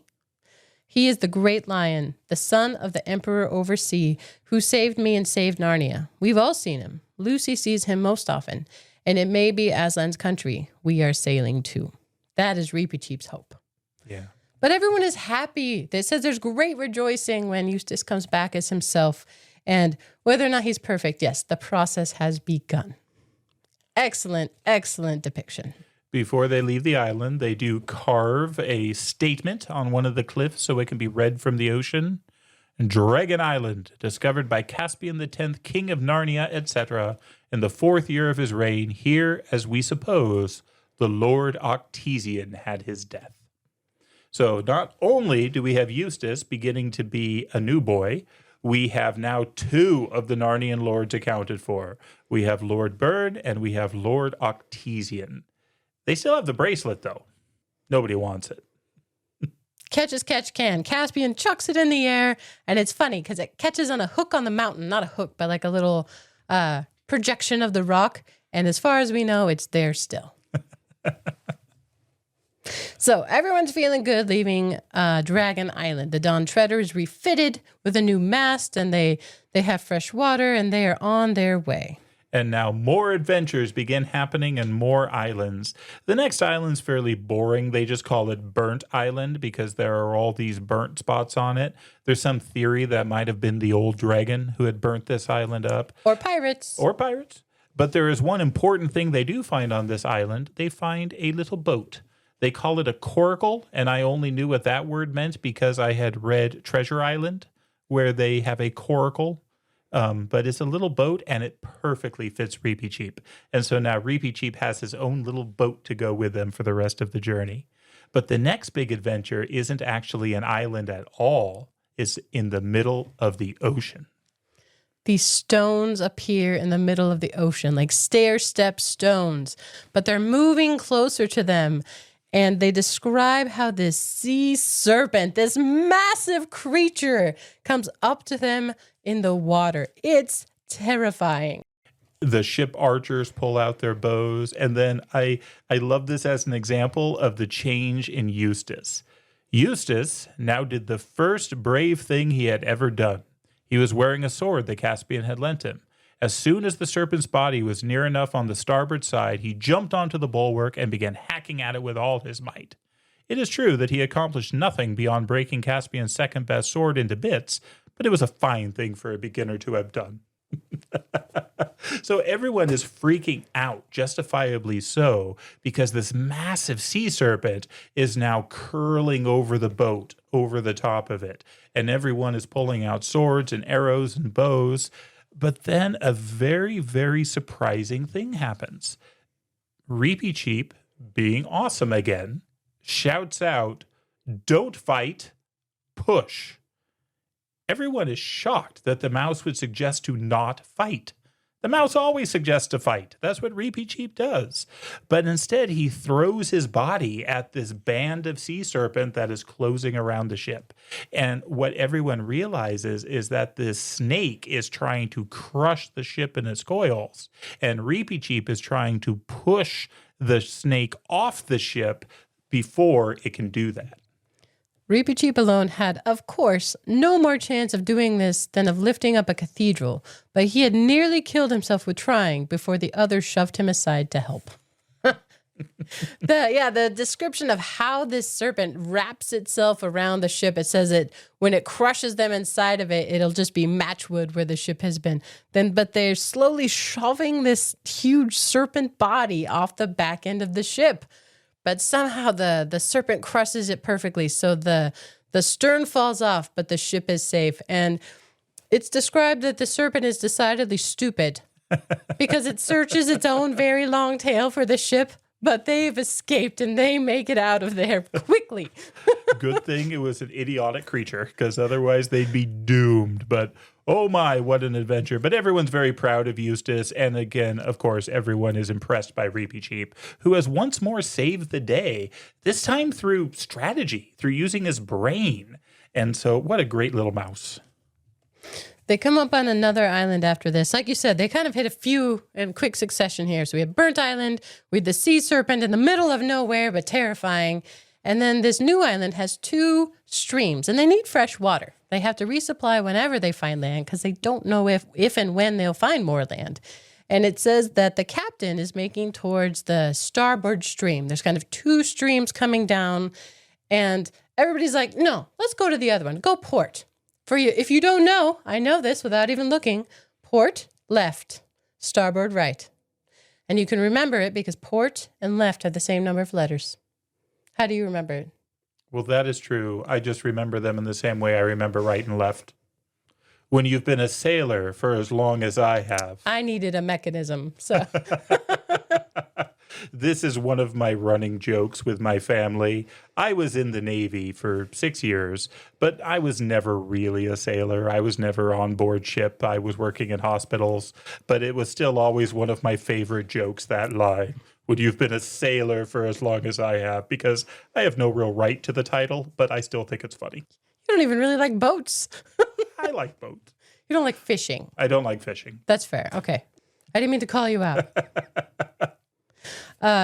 So Drinian's a little annoyed that they changed his course because he's had some work to do. I mean, he's really got the bulk of the job while they're on the water. But he alters course, and it says it turns out afterwards it was a good thing he did. Because once again, you have Caspian and the humans and Reepicheep exploring.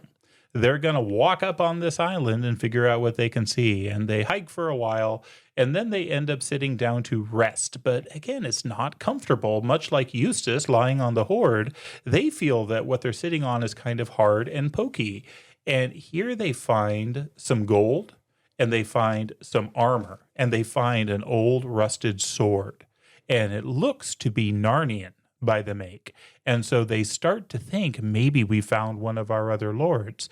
But it's really confusing because all they have is the armor. And they're up near this is one of those streams. There's kind of a little pool there with one of those clear streams that they're up near and against. But there's no bones. Armor only. There's no body. So they couldn't have just died there. There's nothing left except his armor. Who'd just leave their armor? I think it points out somewhere in here that Edmund had clearly read some detective stories. Right. And so he's able to walk through this in a deductive manner. Again, got to read some books. He read the right books. It doesn't take them long, though, before they see what seems to be just amazing. It says the bottom of the pool was made of large grayish blue stones, and the water was perfectly clear. And on the bottom lay a life-size figure of a man made apparently of gold. Well, that's incredible.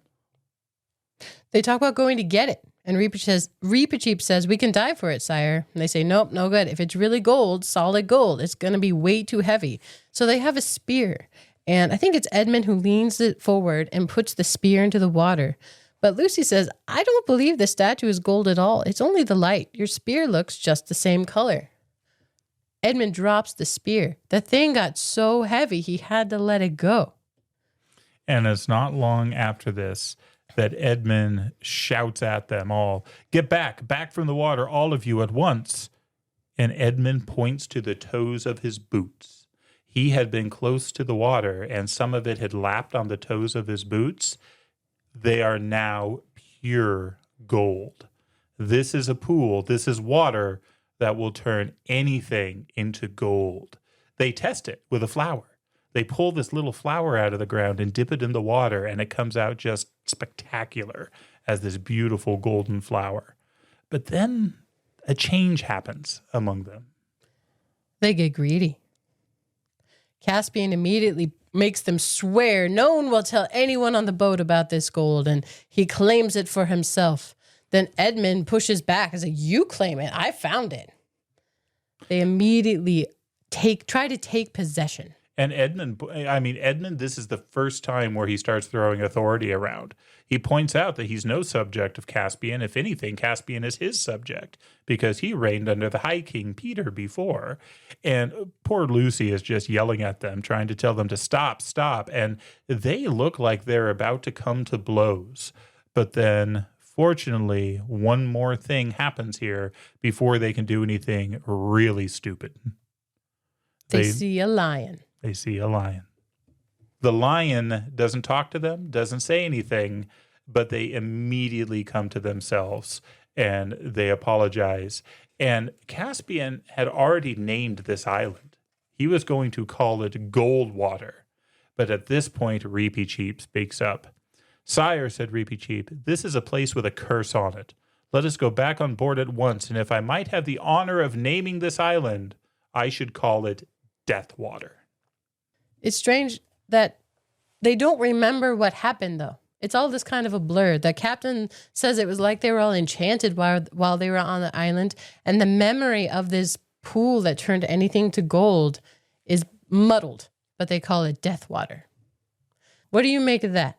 I think it's a gift of Aslan to them. Yeah. I think he removes the memory because even though they realize how they've acted, the temptation would always be there if they truly remembered it. If they really remembered what that water could do, Caspian might be tempted to sail back, and then who knows what that would do. And so I think it's a gift of Aslan. Yeah.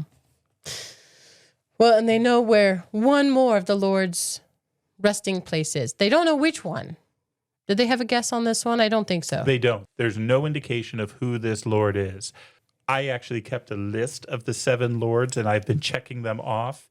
We actually only discover this one's name by deduction. We'll find it later. Okay. The next one, I mean, they're back at sea for a little while, but again, stores begin to get low. They need to have fresh water, and they're just looking for land. This is world unknown. They do not know what, if anything, is out in front of them. But here we come to the Island of the Voices. There's a sandy beach that appears empty, all silent and empty, as if it were an uninhabited land. But before them were level lawns in which the grass was as smooth and short as it used to be in the grounds of a great English house where 10 gardeners were kept. This is bizarre to find here in the middle of nowhere. Lucy, I think, stops to tie her shoe or something as they're walking along, and she's leaning against a tree, and she starts to hear thumping sounds. There are thumping sounds everywhere, which is weird. But then she hears voices. And the way this is written is great. I hear this all in a Cockney accent, which I can't do, but it's quick and fast and punchy, and the voices keep going back and forth. And so while she is sitting there just a few feet away, she hears these voices. "Mates, now our chance." Instantly, a whole chorus of other voices replied, hear him, now's our chance," he said. "Well done, Chief, you never said a truer word." "What I say," continued the first voice, "is get down to the shore between them and their boat, and let every mother's son look to his weapons. Catch 'em when they try to put to sea." And then, of course, there's this chorus of agreement from other voices. Lucy is hearing this, but they haven't seen her, but she doesn't see anyone. There's no people talking, it's just voices. But she heard enough for that to worry her, and so she's able to run off and go out and warn everybody that there are these invisible people. There's these voices that mean them harm. There's a big house here, though. I'm impressed by this place, just the supply chain of it. There's a big, because she runs up to Edmund and Caspian, because they're exploring the grounds of this house. But yes, they know that there's danger, and it's going to block them from returning to the ship. Reepicheep says, "I wonder, do they become visible when you drive a sword into them?" It's always the question. Well, they try and plan, though, like, what can we do against invisible enemies? And they're not really able to come up with a very good plan. And it doesn't take long, though, before the voices encounter them head on. Says, "No further, masters, no further now," it said. "We've got to talk with you first. There's 50 of us and more here with weapons in our fists." And then again, always the chorus of agreement. Hear him, came the chorus. "That's our chief. You can depend on what he says. He's telling you the truth, he is." Reepicheep, of course, observed that he can't see 50 warriors, but I believe a spear or an arrow goes into a tree and it becomes visible as it penetrates the tree. And so now they all believe it. They basically ask the voices, "Well, what do you want?" And they say, "We want the little girl. Has to be the little girl. She needs to do something for us." This offends Reepicheep. "Little girl," said Reepicheep, "the lady is a queen." "We don't know about queens," said the chief voice. No more we do," chimed in the others. "But we want something she can do." And Lucy asks, "What is it?" It's like this. The island has been the property of a great magician time out of mind, and we all are, or perhaps in a manner of speaking, I might say we were, his servants. And he says, cut a long story short, the magician that I was speaking about, he told us to do something we didn't like because we didn't want to. The same magician fell into a great rage, and he made them ugly. He uglified them. Right. But they weren't going to stand for that. And so they got a little girl, one of their little girls, to sneak in and read from his magic book a spell that made them all invisible because they didn't want to look at themselves. They were so ugly. But now they're really tired of being invisible and they want to be visible again. And they want to see where the magician is. They don't know if he's around either. Yeah, they didn't realize that was going to happen. But they don't want to send their little girl. That could be dangerous. So they've needed a little girl to come to the island to read from the magician's book for them. Reepicheep actually here comes to terms with this. Everybody else is trying to talk her out of going, but Lucia is on board. And then again, to everyone's surprise, Reepicheep pipes up. Her Majesty is in the right. If we had any assurance of saving her by battle, our duty would be very plain. It appears to me that we have none. And the service they ask of her is in no way contrary to her majesty's honor, but a noble and heroical act. If the queen's heart moves her to risk the magician, I will not speak against it. And as no one had ever known Reepicheep to be afraid of anything, he could say this without feeling at all awkward. Lucy asked, do I have to do it at night or is it okay in the day? And they're like, oh, daylight, for sure. Not at night. No one's asking you to do that. Go upstairs in the dark. Ugh. And I do enjoy that at this point, now that she's agreed, the invisible people feast them. They bring them food. But it's weird the way the vessels of food, the cups and platters and plates, because they seem to be sort of springing through the air in these great hops. And there's these thuds in between as if, there are grasshoppers jumping with them. It says it doesn't work very well when it's soup. Rather disastrous. But remember, there's thumping this whole time, but they never see them. But yes, they feast with these people. And Lucy says that I'm sure they're not treacherous. They're not like that at all. They're kind of sweet and silly and simple, but going to kill them, it's a confusing situation. But she doesn't have to go up in the dark, so she's okay with it. When Lucy woke up next morning, it was like waking up on the day of an examination or a day when you were going to the dentist. It was a lovely morning with bees buzzing in and out of her open window and the lawn outside looking very like somewhere in England. These creatures or people, they live in the house, but downstairs. But they live in the same house that they want her to go upstairs to find the magician's book. And they know right where it is. And they know the spell makes things visible again. And she's like, well, what page is it? They don't know. You start at the beginning and you go through. Clearly. Never occurs to them that there would be a page number. And so here in the daylight, she goes up the stairs, and it's even in the daylight pretty spooky. There's all these masks and weird art.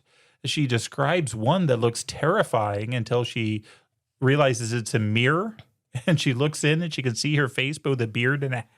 It's like a weird mask. Yeah, it's very, very strange. And then she gets to the room and she walks in, and there's this pedestal that the magic book is on.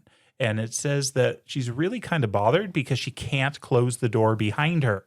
She says if she were able to close the door, she would feel better. But no, she's got to stand there with her back to an open door while she reads out of this book. The book seems full on wonderful. Phenomenal, yeah. So many spells, ways of removing warts, all sorts of things. But there's a few kind of major spells that she describes as she's flipping through the different pages of the book. The first big one is an infallible spell to make beautiful her that uttereth it beyond the lot of mortals. Well, she thinks tempted. This is a great idea. Very tempted. She has a vision. She sees like what would happen. She imagines armies like fighting over her beauty. And a lot of the appeal of this is she'll finally be more beautiful than her older sister. It's true. Susan is always the beautiful one, the pretty one of the family. But I believe a face appears in the book. So this book is described just how gorgeous it is. The paper and how it's written, they're not printed. There's images on each page and the lettering is beautiful. But here, Aslan's face shows up in the book. She turns the page and she finds she can't go back. This book won't let you go backwards on the page. You can only go forward. So she is saved from reading out this, whatever the spell was that was going to make her much less pleasant. Even her face in the picture in the book, when she reads the spell where she sees herself doing so, it says she doesn't look very nice. Yeah. This would not have been good for her. Would not have been good for her. But she's so upset that she didn't get to read that one that she decides she's going to read the very next spell. And it says a little later she came to a spell which would let you know what your friends thought about you. And she didn't even think about this. She just read it. And immediately it's like she can see one of her friends, actually a few of her friends, or who she thinks are her friends, talking on a train. And they're talking about her. And not nicely. It's not even terrible. It's gossipy. Like, you're going to be friends with her this term? Like, oh, I wasn't her friend before. This is very upsetting to Lucy. She's like, well, we're not friends now. Mm-hmm. Just this moment of listening in, eavesdropping when she shouldn't, wrecks the whole friendship for her. The book continues, and next comes probably my favorite spell in the book, a spell for the refreshment of the spirit. And what this spell is a story. It's not words to be spoken like these other ones. It's a story that is beautiful and haunting and touching and does refresh her spirit. We don't get to hear the story. We don't know what it's about, but she loves it and it is refreshing. And then she wants to read it again. But as you said, she can't go back. And so she has to keep going on. It says she could never remember what it was about. But ever since that day, what Lucy means by a good story is a story which reminds her of the forgotten story in the magician's book. She doesn't remember it, but she remembers the feeling. I love that. I do too. Well, eventually she comes across the next one, a spell to make hidden things visible. And it says she read it through to make sure of all the hard words because she was going to have to do it out loud. And then she does, and she speaks it out loud. And as she speaks, there are shapes on the page and beauty on the page that comes out that was invisible. It was hidden before, but now it's not. And as she finishes the spell, she hears footsteps behind her. And she's been worried about when the magician would come. This must be it. And she turns around. But to her delight, it is not the magician.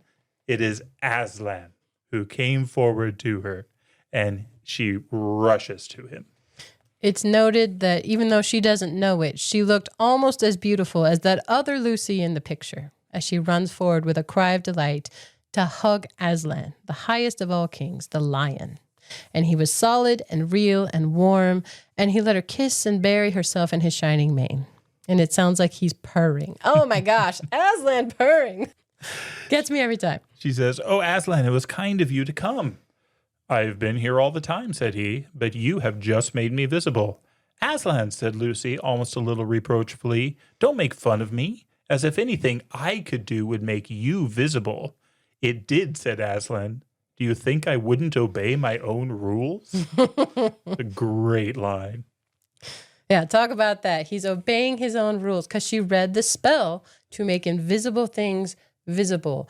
And he is controlled is the wrong word, but that he complies with his own structure. He Aslan, if you think of him as a creator, he must comply with the creation that he has constructed. Or he at least chooses to. He chooses to. I'm always hesitant to use the word must. That's fair point, yes. He then chastises her, though, because though she did this noble thing and brave thing, she also read a spell that wasn't good for her. And he says, "Child, I think you have been eavesdropping." She kind of denies it, eavesdropping. You listened. She's like, "Oh, that I never thought that was eavesdropping. It was magic. Wasn't it magic?" Spying on people by magic is the same as spying on them in any other way. And you have misjudged your friend. She's weak, but she loves you. She was afraid of the older girl and said what she doesn't mean. And Lucy's worried that she'll never be able to forget what was said, what she heard. He says, "No, you won't. You won't ever forget it. It has changed things." And she asks him, well, what would have happened? And this is, again, another line very characteristic of Aslan. "Child," said Aslan, "did I not explain to you once before that no one is ever told what would have happened? This has happened. She has done it. There are repercussions." But Aslan still loves her, and she loves Aslan. And even though there's some sorrow in that, she has said the spell, and now everyone is visible. The next person they meet is the person she was so scared of, the magician. And Aslan obviously knows the magician, and he knows his name. And there's great names in this book. This magician's name is Coriocan. And Aslan asks him, "Do you grow weary, Coriocan, of ruling such foolish subjects as I have given you here?" He says, "No, they are very stupid, but there is no real harm in them. I begin to grow rather fond of the creatures." He says, "Sometimes I'm a little impatient, waiting for the day when they can be governed by wisdom instead of this rough magic." And he asks Aslan if he intends to show himself to them. The lion says no, with a little half growl that meant, Lucy thought, the same as a laugh. I should frighten them out of their senses. And he says he's got a plan anyway. He has other things to do. He has to visit Trumpkin the dwarf back in Narnia. Trumpkin is the regent. He's ruling it while Caspian is away. And he says he will tell him the story. But he also says, do not look so sad, because Lucy knows he's going to leave. Says, we shall meet soon again. Please, Aslan, said Lucy, what do you call soon? I call all time soon, said Aslan. And instantly he was vanished away. Gone, says the magician. And you and I quite crestfallen. It's always like that. You can't keep him. It's not as if he were a tame lion. And the magician asked Lucy, and how did you enjoy my book? Parts of it very much indeed. He says, yes, I knew you were there the whole time. Of course, I knew when I let the duffers make themselves invisible that you would be coming along presently to take the spell off. I just wasn't sure which day. The duffers. These are the people, the creatures, the duffers. They're so silly. The magician does one other great line here, though, because he asks if Lucy's hungry, and she says, well, yeah, I think I am. Come, said the magician, all times may be soon to Aslan, but in my home, all hungry times are 1 o'clock. Lunchtime. And he creates this food that he hopes she'll like, that might be more familiar to her than what they might have been eating. And very little of it is familiar to me, but I think to a little English girl, perhaps it is. It probably would be. Yeah, I would think so. And they talk about the duffers and if they're visible now. Oh, yes, they're visible. They're probably all asleep still. And he has Lucy look out the window. And there's these strange mushrooms all over the place. They look weird, like a sideways mushroom. The things she pointed at were dotted all over the level grass. They were certainly very like mushrooms, but far too big. The stalks about 3 feet high, and the umbrellas about the same length from edge to edge. When she looked carefully, she noticed too that the stalks joined the umbrella not in the middle, but at one side, which gave an unbalanced look to them. These are little gnomes lying on their backs with one leg and a huge foot over the top that they can put over themselves to hide them from sun or from rain. And that's what makes it look like a mushroom. This giant foot. These are monopods, one-footed gnomes. And that is what the magician has turned these very common gnomes into. That is how he uglified them. But he points out they're the only ones that think they've been uglified. He actually thinks this is better. And Lucy actually thinks it's better too and is better for them. But they're the ones that are convinced that they're oh so ugly and that they look so beautiful before. She thinks they look cute and hilarious. But the magician describes how they really hate him. They don't get it at all, but he's trying to take care of them. But they're very dumb.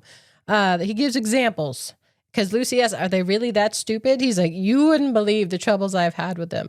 A few months ago, they were all for washing up plates and knives before dinner to save time afterwards. I've caught them planting boiled potatoes to save cooking them when they were dug up. One day, the cat got into the dairy, and 20 of them were at work moving all the milk out. No one thought of moving the cat.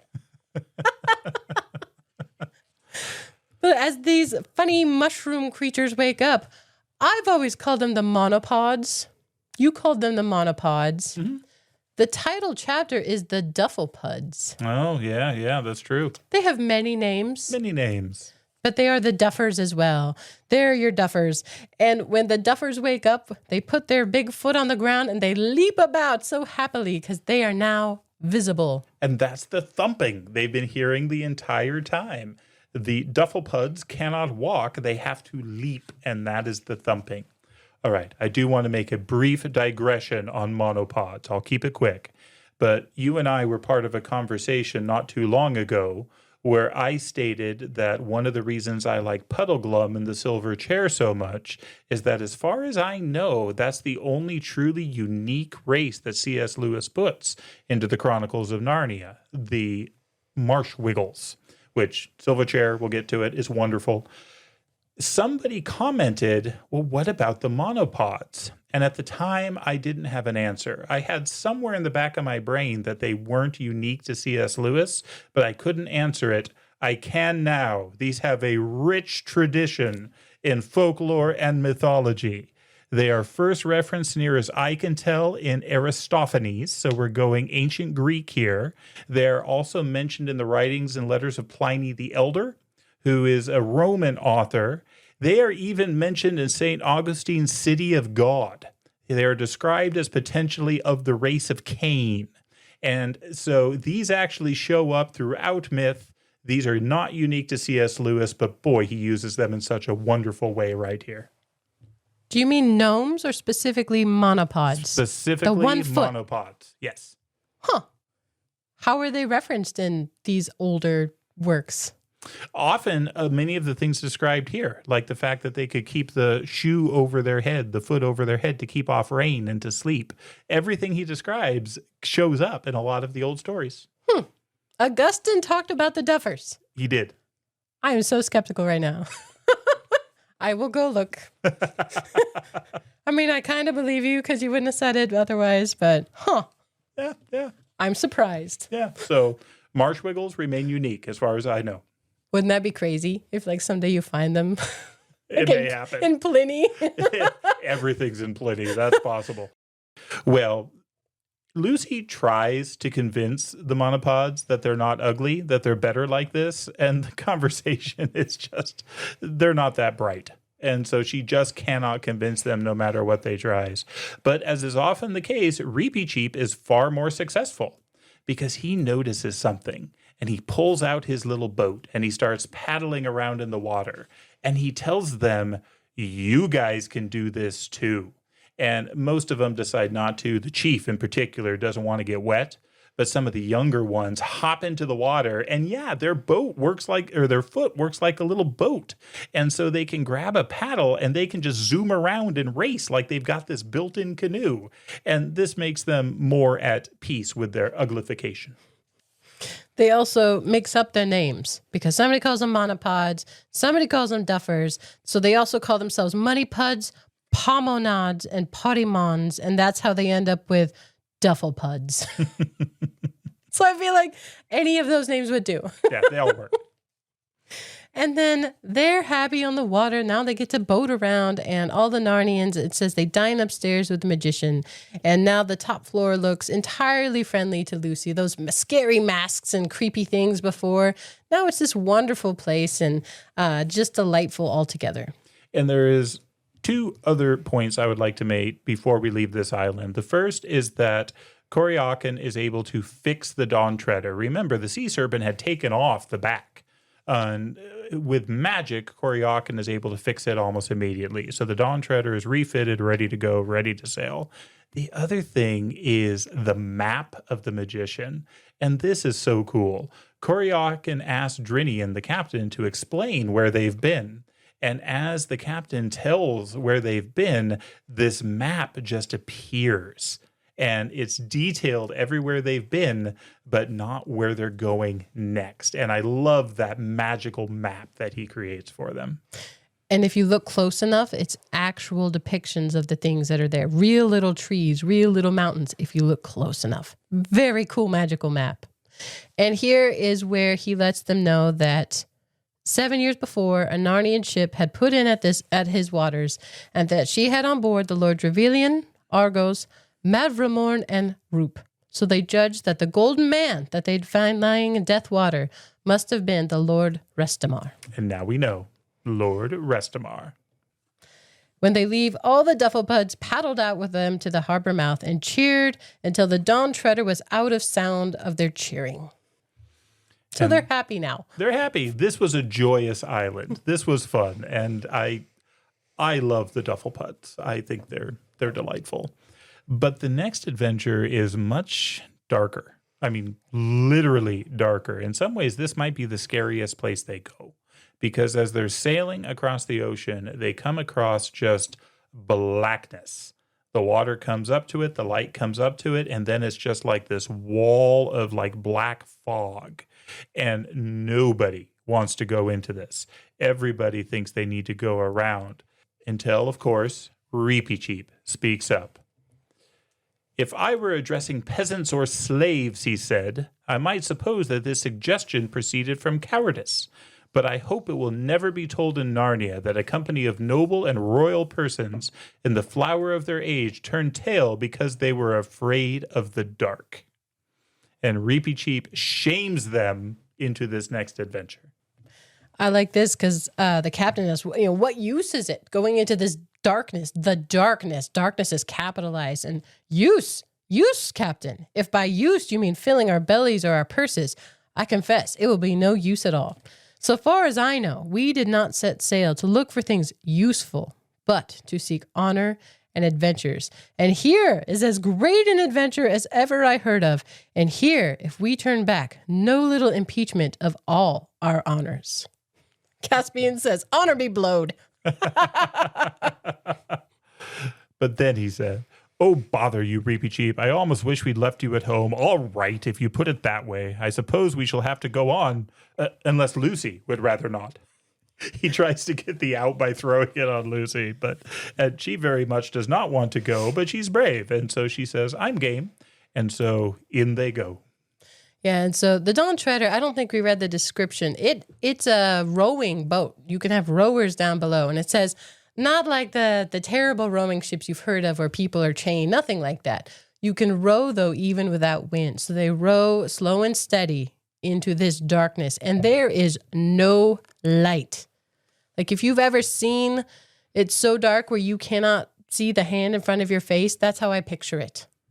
So dark, except for the 3 lanterns that they have on the boat. They can just see the little puddle of water that their little lantern light shines below them. It's spooky. And in this darkness, in this spookiness, suddenly from somewhere, no one's sense of direction was very clear by now, there came a cry, either of some inhuman voice or else a voice of one in such extremity of terror that he had almost lost his humanity. And they call out to him, and he says, mercy, cried the voice, mercy. Even if you are only one more dream, have mercy. Take me on board, take me. Even if you strike me dead, but in the name of all mercies, do not fade away and leave me in this horrible land. And so they find him, and they pull this poor castaway, this disheveled and wrinkled castaway on board, and he immediately has advice for them. Fly, fly. About with your ship and fly, row, row, row for your lives away from this accursed shore. Again, Reepicheep says, compose yourself and tell us what the danger is. We are not used to flying. He gasps, nevertheless, you will fly from here. This is the island where dreams come true. This has stuck in my memory my whole life long because I knew it immediately. But the sailors here like, oh, I've been looking for this place forever. See, I'm more with the sailors. That's where I thought. Where your dreams come true? The man screams, fools, that is the sort of talk that brought me here, and I'd better have been drowned or never born. Do you hear what I say? This is where dreams, do you understand, come to life, come real. Not daydreams, dreams.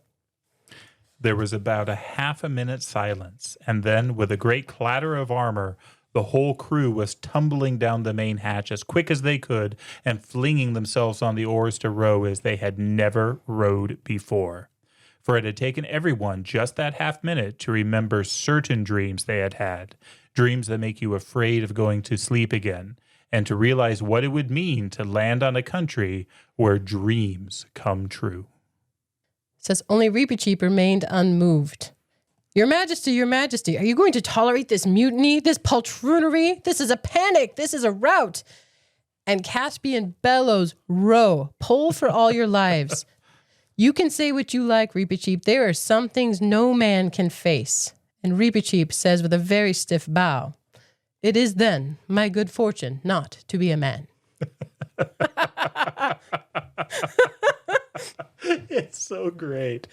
But they're all thinking through those dreams that you have that you want to forget. The ones that, if they came to life, just imagine, you don't even want to imagine it. And that's where this man has somehow lived for 7 years. 7 years. Horrible. How is he still alive? I don't even know. And it also makes you realize why he thought that they might be a dream too. Wouldn't that be terrible if this was all an illusion?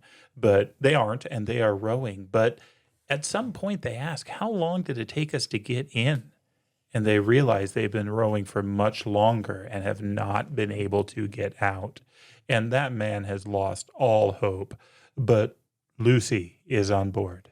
And it says, Lucy leant her head on the edge of the fighting top and whispered, Aslan, Aslan, if ever you loved us at all, send us help now.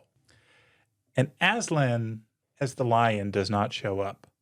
But what shows up is something that goes through actually a bit of a progression. It says, Lucy looked along the beam and presently saw something in it. At first, it looked like a cross. Then it looked like an aeroplane. Then it looked like a kite. And at last, with a whirring of wings, it was right overhead and was an albatross. The albatross, the great bird of hope to seafarers, leads them out of the darkness. And it follows them out. And it says at the bottom, no one except Lucy knew that as it circled the mast, it had whispered to her, courage, dear heart. And the voice she felt sure was Aslan's. And with the voice, a delicious smell breathed in her face. There's a lot I love about this. One, that it's not fixed right away. It's not this magic, poof, you're out. It says the darkness did not grow any less at first, but Lucy, began to feel a very, very little better. And she thinks, after all, nothing has really happened to us yet. Nothing has really happened to them. They're afraid of the dark. But then that spot of light that then grows and the albatross comes, and then Aslan's voice, it's a wonderful prayer. I mean, clearly this is a prayer for help, and it's granted. It does take time and they have to continue, but this is one of those instances that I think are few, maybe in all stories, but I was thinking in these stories where just having courage wasn't enough.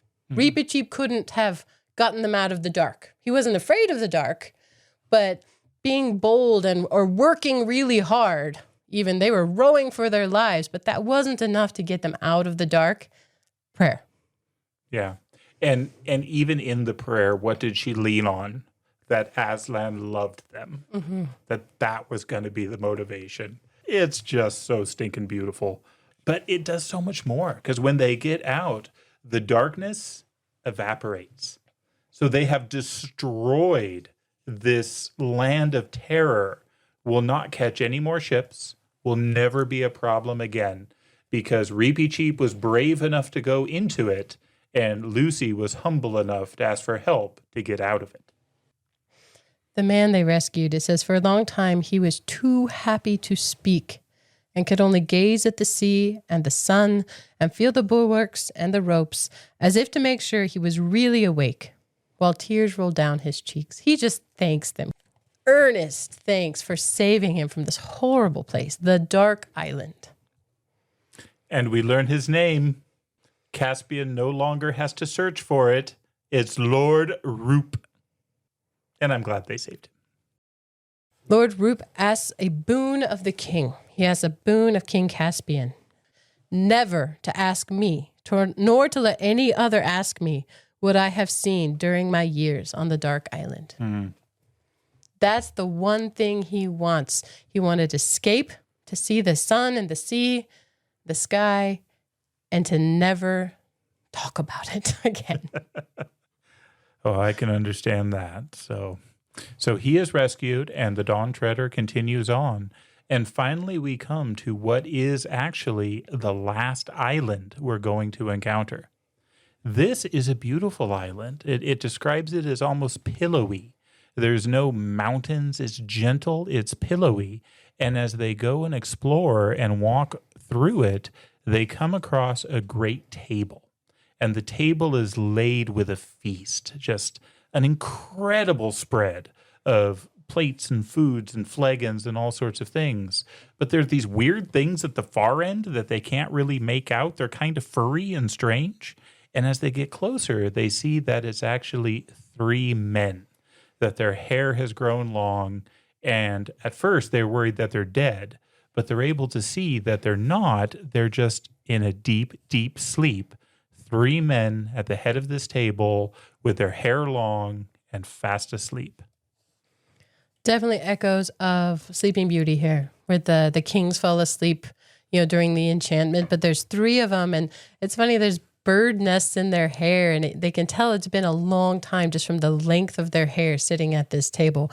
I got to tell you, I forgot about the 3 sleepers. Oh, yeah? I remembered this place, but I had forgotten the 3 sleepers, the remaining lords, and what else was at the table. Well, none of the people who come and see this know yet. They know that there is some magic here.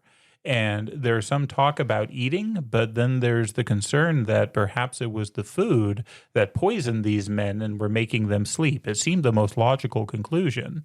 And what they decide is, Reepicheep decides that he is going to keep vigil. He is going to stay here through the night and watch over it till sunrise. I do feel like Eustace's question here is good. He's like, why on earth? Why would you do that? I don't think he's even being a stinker. Like, why? Well, certainly the sailors agree, but the nobles all decide they're going to stay. So again, the group we've gotten used to, Caspian, Edmund, Lucy, Reepicheep, and Eustace, all stay through the night. And it says that there's some jockeying about where to sit on the table, because nobody wants to sit too close to the sleepers, but nobody wants to look like they're scared of sitting next to the sleepers. And you'd want to keep an eye on them. This makes good sense to me. Yeah. Choose your seat carefully. After hours that seemed like ages, there came a moment when they all knew they had been dozing a moment before, but were all suddenly wide awake. The sky was very black except for the faintest possible grayness in the east. They were cold, though thirsty, and stiff, and none of them spoke because now, at last, something was happening. A door opens in a hillside. A light appears, and a figure comes out, and it says the door shut behind it. The figure carried a light, and this light was really all that they could see distinctly. It comes toward them, and it's this girl. It says she's bareheaded, and her yellow hair hung down her back. And when they looked at her, they thought they had never before known what beauty meant. And in the light of that candle that she's carrying, the candlestick, they can see something else on the table. Lucy now noticed something lying lengthwise on the table, which had escaped her attention before. It was a knife of stone, sharp as steel, a cruel-looking, ancient-looking thing. And they all rise, though, in the presence of this beautiful woman. And I love her first line to them. "Travelers who have come from far to Aslan's table," said the girl. "Why do you not eat and drink?" Well, they tell her they're worried that the food was what caused the enchanted sleep. And she says, "Oh, no, don't worry about that. They never tasted it." And Lucy asks what happened, and she describes how 7 years ago they came here and they argued about where they were going to go next. And as they quarreled, one of them reached for the stone knife. And it was the reaching for that knife, the touching it, that put the enchanted sleep on all of them, because it was not something that was right for them to touch. Eustace asks what the stone knife is. Lucy has seen it before. In The Lion, the Witch, and the Wardrobe, this knife plays an incredibly important role, and Lucy was there. And so this is in many ways a sacred object, and it was that enchanted them. It is interesting, though, that Edmund in particular is still kind of worried about this. He's gotten in trouble from eating magical food before that a beautiful woman offered to him. True. That was what prompted his whole treachery in The Lion, the Witch, and the Wardrobe. And so he's not ready to go there. He asks her, "How can we know you're a friend?" And she replies very simply, "You can't know," said the girl. "You can only believe or not." After a moment's pause, Reepicheep's small voice was heard. "Sire," he said to Caspian, "of your courtesy, fill my cup with wine from that flagon. It is too big for me to lift. I will drink to the lady." And then Reepicheep, "Lady, I pledge you." And he drinks. And it's not poison. It's all wonderful. And now they all set to and feast. I had just forgotten the knife, and that she says it's the same knife from the stone table long ago, and it was brought here to be kept in honor while the world lasts. That is so beautiful to me, and that it's set here at Aslan's table. And Lucy asked, why is it called Aslan's table? She said, the girl says it's set here by his bidding, for those who come so far. Some call this island the world's end, for though you can sail further, this is the beginning of the end. And there's more questions, very practical question. How does the food keep? How is it good all the time? And the girl says, it is eaten and renewed every day. This you will see. You referenced earlier the Sleeping Beauty story, and I love the way C.S. Lewis rolls that in here. And what are we to do about the sleepers, asked Caspian. In the world from which my friends come, they have a story of a prince or king coming to a castle where all the people lay in an enchanted sleep. In that story, he could not dissolve the enchantment until he had kissed the princess. But here, said the girl, it is different. Here he cannot kiss the princess till he has dissolved the enchantment. There are some sparks flying. I was going to say, Caspian's flirting. Totally. But they've also been, I like that they share Earth stories with Narnian stories. He knows some of our fairy tales now. That's very good. But the princess flirts back, I would true. say here. Here he cannot kiss the princess till he has dissolved the enchantment. Then, said Caspian, in the name of Aslan, show me how to set about the work at once. My father will teach you that. Your father, who is he? Look, here he comes. She turns round, pointing at the door in the hillside. They could see it more easily now, while they had been talking, the stars had grown fainter, and great gaps of white light were appearing in the grayness of the eastern sky. And the next chapter is called The Beginning of the End of the World. But it starts really with this old man, and we learn his name, and it's a beautiful name, as Ramandu, which is just cool. I mean, it's like Koryakin. They're some of my favorite names. And this old man is fed this thing. It's hard to even look at it. It shines so bright. We learn later that it's a fireberry, but then he comes and he talks to them, and he speaks and answers their questions, and he talks about how they are to break the spell. In order to break the spell, they need to sail as far as they can to the world's end, and one has to stay behind. Well, you know, Reepicheep is excited about this because that's all he wants. That's the whole point of this for him. And so we now know what they need to do.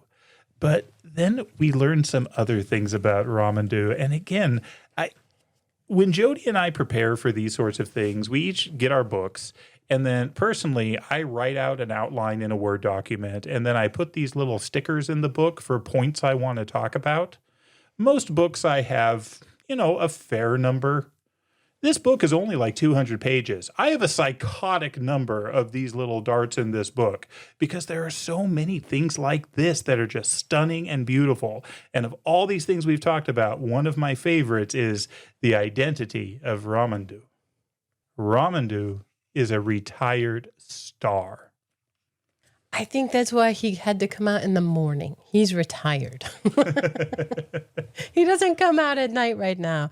But these birds come. You forgot the birds that fly in singing. And they're what clear the table. And they're also what bring him this fireberry, this coal, this living coal to feed this retired star. And it says that he'll be a star again one day. But it's a process. And he gets younger with every one of those fireberries he consumes. It is his daughter, but he is a star. And Eustace, who, again, is way better than he was, but is still very practical, just thinks this is silly. In our world, said Eustace, a star is a huge ball of flaming gas. And I love this response. Even in your world, my son, that is not what a star is, but only what it is made of. And in this world, you have already met a star, for I think you have been with Koryakin. We've met 2 stars, but we learn that their situations are a little bit different. Ramandu is retired in honor and is waiting to become a star again. Koryakin sounds like he got into trouble and is being punished, which is why he's on the island of the Duffers. It says, it is not for you, a son of Adam, to know what fault a star can commit. But come, we might waste time in such talk. We're moving on from Koryakin. We don't get to know what he did. Imagine the the gap between being a star in the heavens to minding the duffers. Yeah. I mean, that would be a blow. Whatever he did, he was Whatever. brought lower. But it seems to be working because he says he's becoming fond of them. Yeah, I think that's the point. He's learning to care, even for these silly creatures, in their sweetness, in their simplicity. But anyway, we can move on. Well, there are some practical things that occur next, and this is about the sailors. The ship needs the sailors to go on sailing, but remember, what was the original mission? It was to find the 7 lords. They have now found the 7 lords. They were missing 3, and they're asleep at the table. And the way to wake them up is to get to the world's end, is to keep going. But they need sailors who are willing to go. It says they must know where they go and why. But they only signed up to find the lords, and a lot of them are grumbling to go home. And so this reminds me a lot of kind of the way Caspian played it back in the Lone Islands. He gets tricky. And so as the sailors come up to him and talk about kind of wanting to go home, he shuts them down. Friends, he said, I think you have not quite understood our purpose. You talk as if we had come to you with our hat in our hand begging for shipmates. It isn't like that at all. We and our royal brother and sister and their kinsmen and Sir Reepicheep and the good knight and the Lord Drinian have an errand to the world's edge. It is our pleasure to choose from among such of you as are willing, those whom we deem worthy of so high an enterprise. So he makes them beg for it, and then he also lists out all these wonderful things that they will get. Every man that comes with us shall bequeath the title of Dawn Treader to all his descendants. And when we land at Cair Paravel on the homeward voyage, he shall have either gold or land enough to make him rich all his life. Now, scatter over the island, all of you. In half an hour's time, I shall receive the names that Lord Drinian brings me. And so rather than him, having to beg them, they all come and beg him. It turns out that all but 3 decide they're going to go. And then of those 3, 2 lose their nerve. So there's only one guy. And eventually even he threw in and said, I'm going to go. They didn't let him go. So he's the only one that didn't get to make the journey. He stayed on the island the whole time. But they now have their crew and they can now leave for the world's end. There is one other man, though, that gets left on the island. They tell Ramandu the story of Lord Roop, that man who is suffering in nightmares for 7 years. And this retired star says, I can give him what he needs most. In this island there is sleep without stint or measure, and sleep in which no faintest footfall of a dream was ever heard. Let him sit beside these other 3 and drink oblivion till their return. This is such a gift to this man, and I love that he wasn't forgotten, and in his way, he's shattered. I don't think he could have gone to the world's end, and that he has this place here where he can truly rest without fear of his dreams is so beautiful. I love this. At Aslan's table. And so they bring him to the table. They place his hand on the knife, and he is asleep. And now the rest of them can go. And they do, but not without a final farewell from Caspian to Ramandu's daughter. And I guess I'll just say here, yes, we all agree it's silly she doesn't get a name. Mm-hmm. We all wish she had a name. But Caspian says, Lady, I hope to speak with you again when I have broken the enchantments. And Ramandu's daughter looked at him and smiled. I like that Reepicheep is not worried at any point as to whether or not they'll be able to continue on. Sailors are not. He says, my own plans are made. While I can, I sail east in the Dawn Treader. When she fails me, I paddle east in my coracle. When she sinks, I shall swim east with my 4 paws. And when I can swim no longer, if I have not reached Aslan's country, or shot over the edge of the world in some vast cataract, I shall sink with my nose to the sunrise, and Reepicheep will be head of the talking mice in Narnia. He is going. His plans have been made, regardless of what others do. They are his companions while they have the same direction as him, but he has his goal in mind and will not be stopped. But for now, they go together. Yes, and we're really getting to the end here. There are no more islands. They sail, and they sail. And as always, it's Lucy that's looking around, and Lucy who sees things. And C.S. Lewis indulges in just some phenomenal world building here. Some fun things. Lucy sees the bottom of the ocean. She sees the shape, the shadow of the Dawn Treader that's moving along. She sees structures. She sees things that start to look like roads and buildings. And then she sees the sea people out for a hunting party.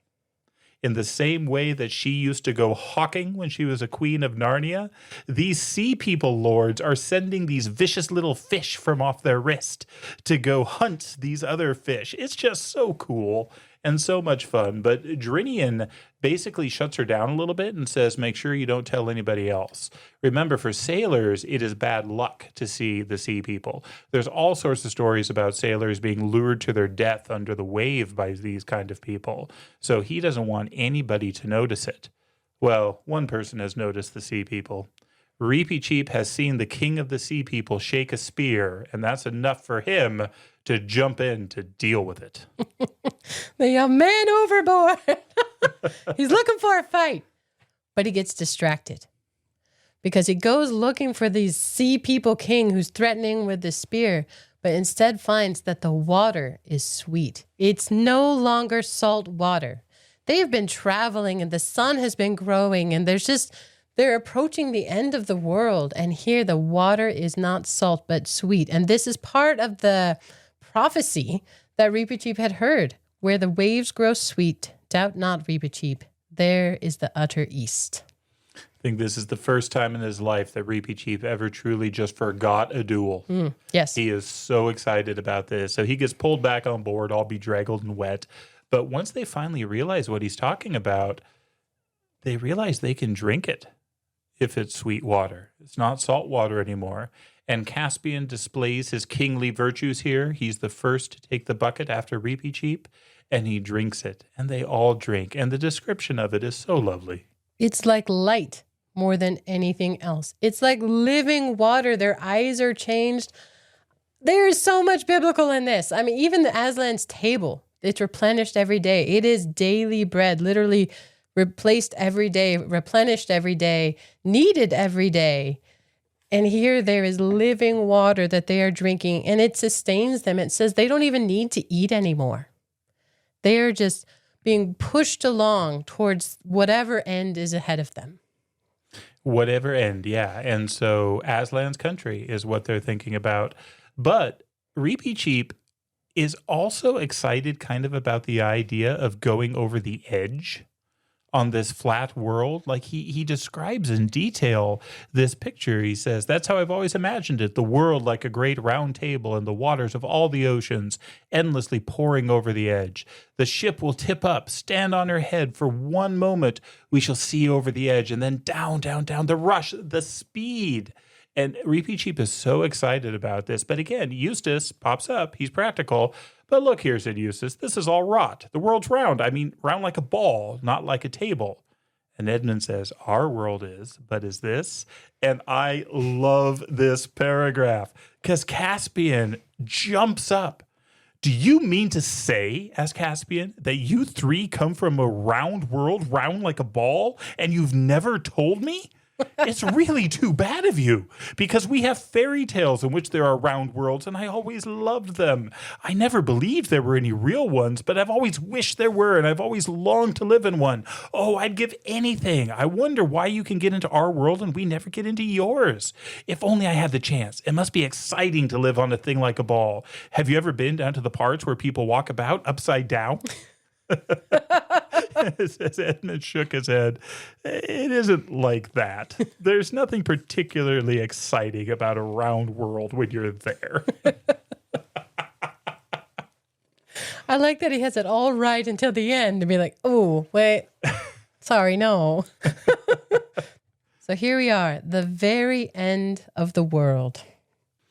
At this point, they're not even needing to row. There's this narrow current that the ship is in that's taking them eastward. And this is good because, again, most of them want to go back.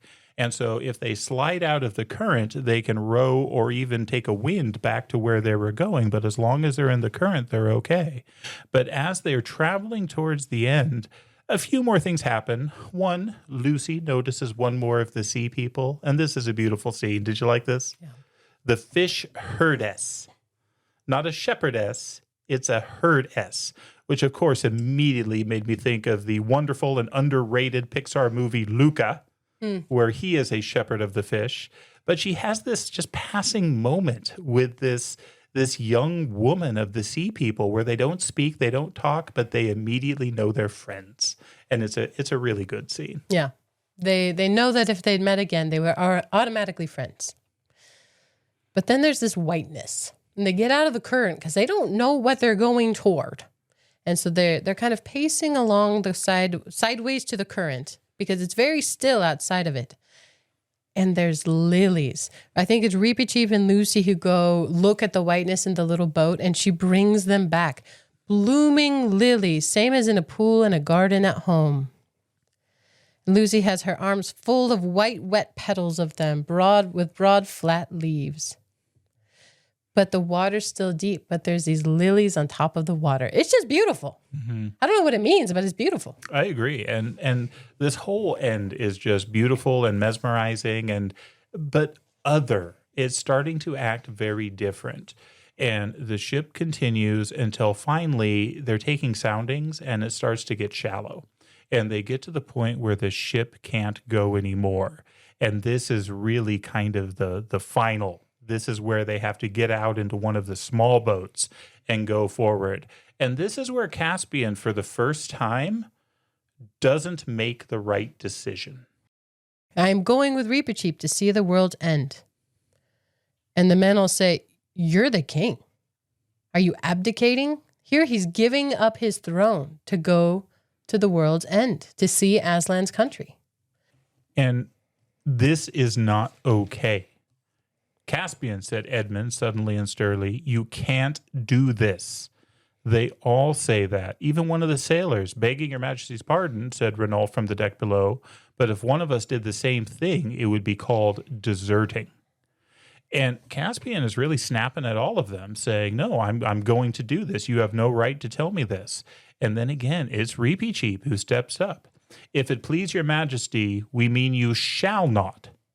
You are the king of Narnia. You break faith with all your subjects, and especially with Trumpkin if you do not return. You shall not please yourself with adventures as if you were a private person. And if your majesty will not hear reason, it will be the truest loyalty of every man on board to follow me in disarming and binding you till you come to your senses." Caspian is not happy with any of this and basically storms off in a pout to the cabin. But Aslan comes to him. So in this story, I think Aslan is a very personal companion. He comes very individually to people in their need. And here, Caspian is making a mistake. And so Aslan comes, not even fully in body. I think he speaks through an image in Caspian's cabin. But Caspian is repentant and says, "Yes, I will go back." And he is reminded that Ramandu's daughter is kind of waiting for him. Yeah. "You'll feel better when you get back to Ramandu's island," said Lucy, and he cheered up a little. Well, this is time for the Dawn Treader to turn around and leave. One of the ship boats gets put down. Reepicheep's coracle gets put in the ship's boat, and Lucy, Edmund, Eustace, and Reepicheep paddle off through the lilies where the water is too shallow as the ship turns back. It's not too long before even that ship can't go any further. At that moment, with a crunch, the boat ran aground. The water was too shallow now for it. "This," said Reepicheep, "is where I go on alone." They did not even try to stop him, for everything now felt as if it had been fated or had happened before. Reepicheep takes his sword and throws it away. Says it ends up stuck like a cross in the shallow water. "I shall need it no more." Reepicheep, the flower of chivalry who lives by his sword, has flung it away because he now has a different purpose and goal. I love that scene. There's one last obstacle that the kids don't get to cross. It's this giant wave. And it's described as coming with a breeze from the east, tossing the top of the wave into foamy shapes, ruffling the smooth water all around them. The breeze itself lasts only a second or so, But what it brought them in that second, none of those three children will ever forget. It brought both a smell and a sound, a musical sound. Edmund and Eustace would never talk about it afterwards. Lucy could only say, "It would break your heart." "Why," said I, "was it so sad?" "Sad?" "No," said Lucy. And that's where Reepicheep goes. He takes his little coracle and he rides up this 30-foot wave and to whatever is beyond, into Aslan's country. There is one thing, though, that Lucy does before Reepicheep goes. Oh, yes. Lucy, for the first and last time, did what she had always wanted to do, taking him in her arms and caressing him. Then hastily he got into his coracle and went. She got to scoop him up and cuddle him. She'd always wanted to do it. Could only make it happen after he'd thrown his sword away at the world's end. The kids get out of the boat, though, because it can't go further. And they're walking along through the lilies. And they come across something else white. And they saw that it was a lamb. "Come and have breakfast," said the lamb in its sweet, milky voice. Then they noticed for the first time that there was a fire lit on the grass and fish roasting on it. They sat down and ate the fish, hungry now for the first time for many days. And it was the most delicious food they had ever tasted. There's a lamb at the end of the world. I know there are a lot of people that one of their criticisms of C.S. Lewis is sometimes he's a little too on the nose in terms of portraying Christianity and Christian symbols and imagery. I'm totally cool with it. When you have a symbol of this strength, the lamb bidding the followers to breakfast at the end of the world, why wouldn't you use that? I mean, this is just stunning to me. And they have conversations with him. They ask if this is the way to Aslan's country. "Not for you," said the lamb. "For you, the door into Aslan's country is from your own world." Wow. Edmund is surprised. "Is there a way into Aslan's country from our world too?" And this lamb says, "There's a way into my country from all the worlds." And as he spoke, his snowy white flushed into tawny gold, and his size changed, and he was Aslan himself, towering above them and scattering light from his mane. And Lucy wants to know, "How do we get into your country from our world?" And he tells him, "I shall tell you in time, but I will not tell you how long or short the way will be, only that it lies across a river. But do not fear that, for I am the great bridge builder." Oh, the name. The name got me. Yeah. And again, I just wanted to read this whole thing, but I won't, because he has some sad words for them too. "Dearest," said Aslan very gently, "you and your brother will never come back to Narnia." And this just crushes them. And he tells him, "You are too old. You must begin to come close to your own world now." And Lucy points out, it isn't Narnia, it's you. We shan't meet you there. And how can we live never meeting you? But his response, "But you shall meet me, dear one." "Are you there too, sir?" said Edmund. "I am," said Aslan. "But there I have another name. You must learn to know me by that name. This was the very reason why you were brought to Narnia, that by knowing me here for a little, you may know me better there. I am."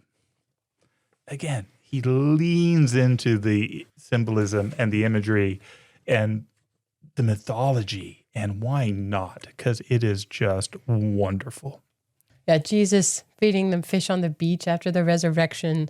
And then here they ask about Eustace. Is Eustace never to come back here either? And "Child," said Aslan, "do you really need to know that?" Much like Peter asking about John at the end of the book of John. "Follow thou me." Exactly. I loved it. Love it. Absolutely. And then they're back home. They go through the door and they're back in Cambridge. They're back at Eustace's house. But they are not the same, and certainly Eustace is not the same as the ones who left it. And just what an incredible story. I love this one. I love it beginning to end. It's funny and charming and sweet. There's heroism and goodness and evil, and it's just it is a masterpiece and a great story, and one of the many, many reasons I love C.S. Lewis. Yeah, this one, as I said, was my favorite for at least 20 years. And I don't think it lost its position. It's just that I gained slightly more appreciation for other little bits of things in other books of the Narnia series. It's not that this one went down. Yeah. Not at all. It's wonderful. I mean, the undragoning of Eustace, it doesn't get better than that. Well, and he writes things that we all feel. So the Dark Island, where everyone's like, oh, awesome. That all my dreams will come true here. Yes, all your dreams will come true here. I mean, that just resonates in a way that we all kind of react. Oh, great. Oh, no. Well, I think that the best way to wrap up this one is the way C.S. Lewis wraps it up. So I'm going to read the last paragraph of the book. Only two more things need to be told. One is that Caspian and his men all came safely back to Ramandu's island, and the three lords woke from their sleep. Caspian married Ramandu's daughter, and they all reached Narnia in the end. And she became a great queen and the mother and grandmother of great kings. The other is that back in our own world, everyone soon started saying how Eustace had improved, and how you'd never know him for the same boy. Everyone except Aunt Alberta, who said he had become very commonplace and tiresome, and it must have been the influence of those Pevensey children. And with that, we'll turn the page, and we hope you join us for the next chapter.